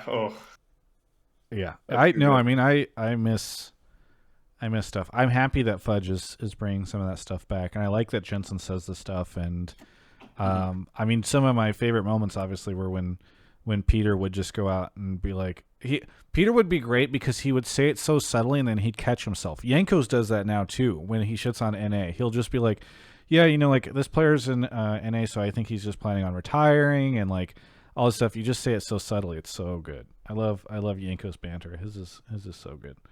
Yeah. Anyway, Bluejay, thanks so much for the call. Always fun to talk about banter, and I appreciate it. Is there anything you want to shout out before we take a quick break? Just grats Goldenglue on the coaching job. I'm glad that you found something in NA that I think you'll do really well with. So, Pog. Yeah. Thanks, man. Appreciate it. Thanks, guys. Yeah. Have a good one. Yeah. All right, we're going to take our second break of the night to talk about our second sponsor this evening, which is Draftbuff.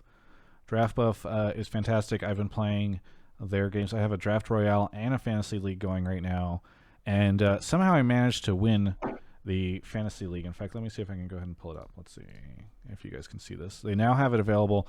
You can see a lot of it and interact with a lot of it on the website now. So you can go over to draftbuff.com/ actually, I think just draftbuff.com, and if you sign up, use code Travis Gafford. That's how people know that I'm doing it. But yeah, it's fantastic. So you can now you can create your own LCS, LEC. You can create a fantasy league that has both LEC and LCS players in it, which is something that Draftbuff exclusively offers, I believe, for the season.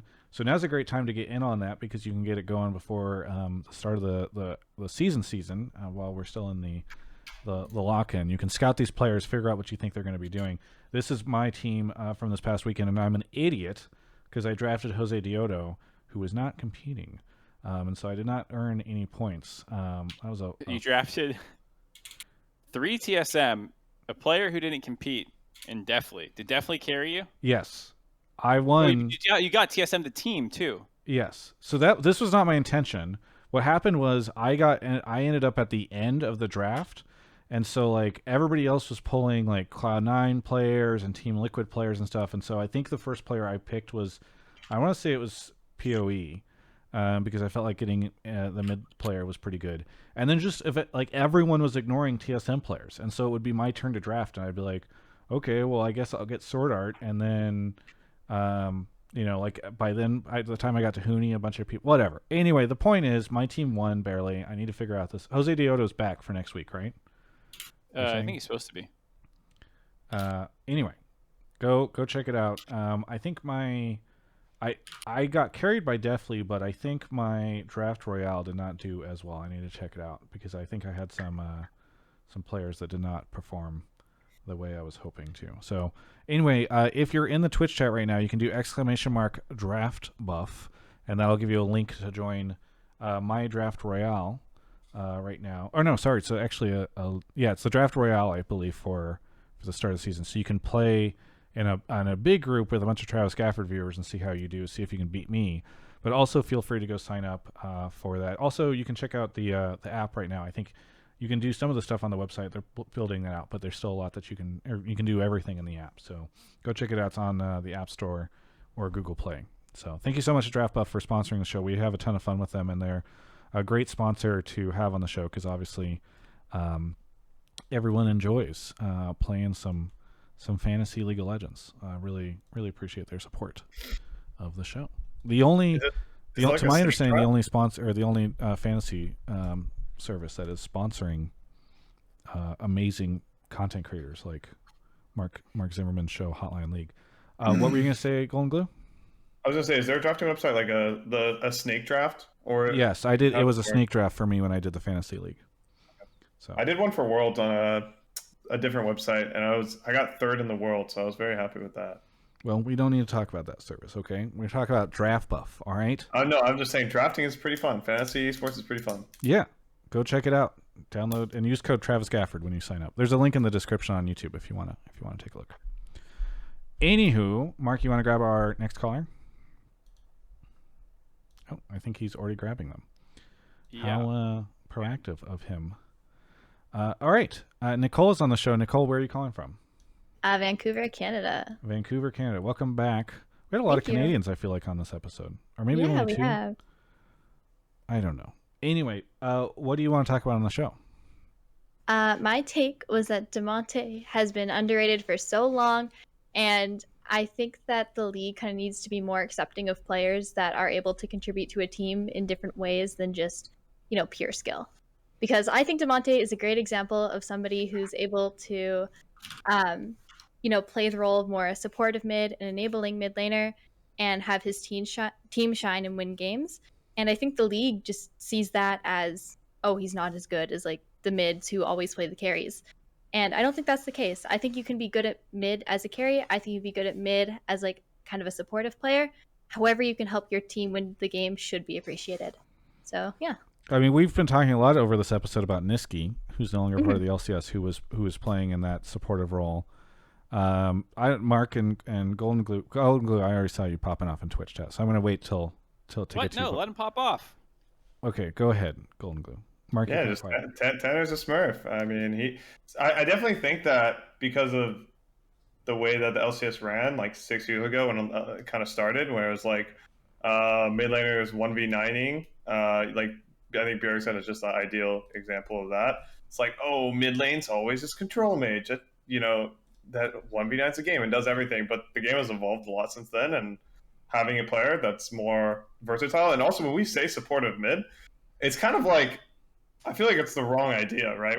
Where it's like they're a supportive style, but it's just like they're playing the game well. It's not like they're playing Karma Lulu mid sitting at their turret, like shielding their jungler, like go kill them all. Like that's not like they're initiating fights. They're being aggressive. It's not necessarily, even though it's a supportive style, it's just like it's helping your team win the game. So I think like being an enabler is kind of what you want the person who's playing in the center of your map, right? To be an enabler for the whole map. Like that's a good thing to want. And Damonte is very good at that.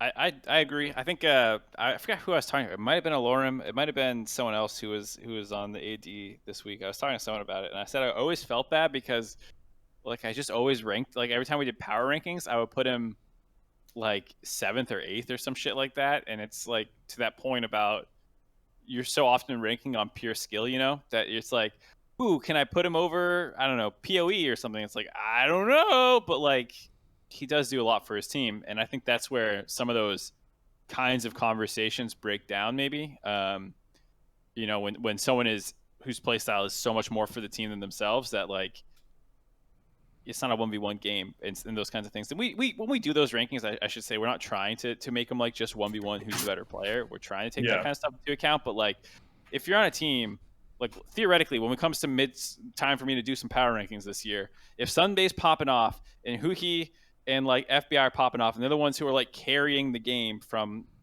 you know, naive numeric or eye test perspectives, you know, like they're just naturally get the shine, so to speak. So, like, but here's a question for you, Mark. Niski supposedly played that role on Cloud9, right? And yet people would often pit him all pro or much higher. So why is it that like if Damonte is occupying the same role as Niski, and is that same, like if Niski can get on these higher rankings doing the same style as Damonte, why can't Damonte? Well, I mean, like even that is a little contentious, you know, like Niski was with back-to-back MVP junglers, right? You know, like he didn't get the MVP. When it came time to do all pros, like it was often a pretty tough battle to convince people that Niski should be there when his CSD isn't great and his DPM might not be as great. And he's on teams that are absolutely dominating. You know, like I think that speaks to, like, if you were dominating, if you had that kind of team record and the playstyle was going through mid lane, like Goldenglue was saying of mid laners of old, then that person is like unanimous MVP candidate. This dude is the shit, you know. But like because he's playing this enabling play style, it suddenly becomes a much more nuanced conversation. And I think Damonte has not hit the level that Niski had. Even when Niski was hitting that level, it was more of a struggle to get that kind of recognition. Korea9 in the chat says, and this is why NA will never get out of groups. Arguably the most important role. We got people thinking it should be used as a second support, God good, and then he corrected himself by saying good God. So I'm kind of curious, is it true that this is why we'll never get out of groups? Is it because we've got people thinking the most important role should be second support? Thinking emoji. I'm watching Showmaker play Set. Set mid at Worlds. Best mid laner like in the world. One of the best, if not the best. And he's playing Set mid. How can they win Worlds? That doesn't make any sense. Who was Bjergsen playing against when he played Zillion against Set and he just got dumpstered? Who was it? Oh god, it was just this Worlds. Was it Showmaker? Possibly. It was BDD. Yeah, BDD just on Set had like a 30 CS lead against the Zillion mid. It's like, oh god, the two supportive mid laners playing supportive styles. Oh no. Yeah, I don't know. I mean, I think Doinby did pretty good for his team whenever he was doing that. I feel like we've been talking a lot about supportive mid laners this episode. It's kind of fun. I mean, anyways, to the caller's point, Damonte has probably been underrated over his career by myself and others. But I'm still going to put him fucking 7th on my list. You better believe it. Oh my god. Damonte is just... No, I can't do it. Damonte is just the type of guy who he likes to be pissed chilling in mid lane, right? That's the terminology he would use. Goldenglue, is that the terminology that he would use? Or just pissed chilling? I think he does like the terminology pissed chilling. Yes. Okay. Very good. Sometimes but he was, if you think about his game TF versus Orianna, he was up CS the first 10 minutes of the game. He was up CS and roaming, so... I was watching him this past weekend, and he was Astro chillin' in piss low, I believe is the correct terminology. This is can we call them piss low mid laners? Is that a thing that we can do? Also, is this anyway offensive? I don't actually know what this word means. I've just heard a lot of people say it. I want to make sure that I'm not offending people or losing sponsors by using it. If so, I apologize. Wait, well, if you're gonna say piss low, you have to say who's piss low. You have to name the player. Oh, Damonte is piss low. Is that correct? Oh, I didn't think we were talking. I thought you were going to say Damonte's smurfing on other piss low players. Okay. So wait, is piss chillin' not the same as piss? Okay, so piss low is bad, but piss chillin' is different. I just like the head scratch out of Goldenglue, like just trying to explain terminology to a fucking boomer who's like, "What?" I just this year will be my 10-year anniversary of working in esports that I definitely feel a little more distanced from the people that I am interviewing than I did when I first started. There we go. I feel the same way. I feel the same way when I have my 17-year-old tenacity top laner. I don't know if you see any of his tweets, but I'm like, what does it say? Don't worry about it. I swear to God, there's a meme filter that like it starts usually either in solo queue or academy with all the younger players saying like random ass shit, and then like slowly it trickles up into the LCS. So if you ever want to know like what league terminology is on the come up, you either start in solo queue or pay attention to like, I don't know, academy tweets to each other. I was asking Tactical about it whenever we did the promo video or the hype video for the start of LCS. That was fun. Anyway, we're now completely off topic. Anyway, we all think Damonte is great. Thank you, Nicole, for bringing up the topic so that we can all talk about how great Damonte is. We really appreciate him. And I did an interview that I released with him today. People can go check it out. It's very fun. Anything you want to shout out here at the end, Nicole? I guess I'll just shout out you. Thank you for supporting my stream recently. It means a lot. Yeah, of course. Yeah. Throwing the raids at people who sub and come on the show. So thanks so much for coming on, and we'll catch you next time. All right. Thank you. Bye-bye. Yeah. I also rated Mahmood recently. Mahmood, by the way, for people who... what's that? Yeah, what the fuck? My raid? When was the last time you called into the show, Goldenglue? Also, I think I have rated you. I think I have rated you. Well, look, you haven't been... When was the last time you were on the show? I think it's probably been 2 years. No, definitely not true. I was definitely on it last year for sure. That's why I said I had my deja vu moment earlier. Yeah. It's because we were talking about Golden Guardians being 10th and TL doing well and not doing well in LCS, then shitting the bed at Worlds. I was like, I've heard this before, literally a year ago when I was on Golden Guardians. The last time you were on was episode 130, which July 7th. Okay, there you go. Yeah, it's been about 6 months. Fair enough. Yeah. I maybe I owe you a raid. When's the last time you streamed? Are you active? Actually, I have no idea who streams anymore. I don't really stream. I streamed like once this week, maybe, but that's like the first stream of like 3 months. Yeah. Either way, thanks, Goldenglue, for coming on this episode. It was a lot of fun. I'm really happy that the season is back in, so we have stuff to talk about on the show again. Mark, you wanna drop information? You wanna shout anything out? You wanna? I will actually do something. For people who don't know, the LCS is on a new YouTube channel. I think it's just LCS, but it broke away off Riot Games. So I noticed that the YouTube viewer numbers were lower, probably for that reason, as well as like we put our episode of the preseason power ranking dive on there. And I think people just need to know that there's a new spot to go. Look at how far the LCS has fallen. They need to have their representatives on my channels promote their channels, because it's like, hey guys, there's this little YouTube channel called LCS. We'd love to have you go subscribe. Look at what they've become. All right, Travis Gafford. Yeah, they only had 50K live viewers. Bigger. I think we're pumping these 1,400 live viewers in there. Yeah, you guys are using bots. All right, this is a real honest channel. All right, we don't stick this in a league client somewhere to try to promote it. All right. Sherman says, whoa, Mark did this on his own. Yeah, very convincing, Sherman. I really believe that. How much did you pay him? Does he get paid twice for being on this episode? What is as an ad, an unrevenue shared sponsor for this show promoting the LCS? Anything else, Mark, or will I throw it over to Goldenglue? I think that's it. I don't think there's anything else. All right. Goldenglue, how about you? You got anything you want to plug? Anything you want to shout out? Shout out to all the fans supporting me, because I haven't been very active on social media at all. Transitioning to learning how to be a coach is a lot of work, so I really don't have much bandwidth nowadays. I pretty much spend all day on League of Legends. It's kind of similar to how I was doing it playing, but just in a different capacity. So appreciate everyone. You've been a coach before. I mean, yeah, but not full time. And also, that's being assistant coach is much different than being like a head coach, because you're basically in charge of the ship rather than being like on the ship, you know? So yeah, I appreciate all the people who have supported me, even though I'm not. Yeah, I have Papa Smithy in the chat. Get back to work. Very good, yes. So funny. Yeah, but shout out to everyone who supported me, even though I'm not posting that much on social or streaming. So appreciate that. And shout out to 100 Thieves. Shout out to Papa Smithy. Shout out to the boys. I'm really happy to be part of 100 Thieves. Well, I have 10 interviews that I did this past weekend, a ton, in part because LCS has started, so there's tons of interviews to talk, or people to talk to, lots of different people that have changed teams, but also because it's 3 days a week now. So I probably won't always do all 3 days, but just be sure to subscribe to the YouTube channel if you haven't already. I'm sure almost everybody already listening to this, but stay tuned for that. There's a ton of those coming out.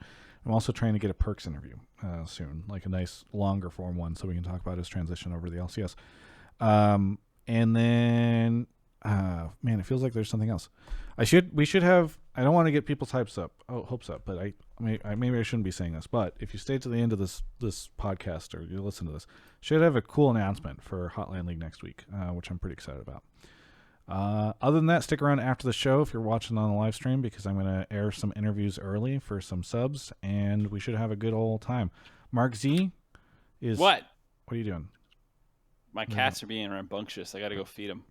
All right. Well, on that note, thanks everyone for watching. Thanks Goldenglue for coming on. This has been Hotline League episode 156.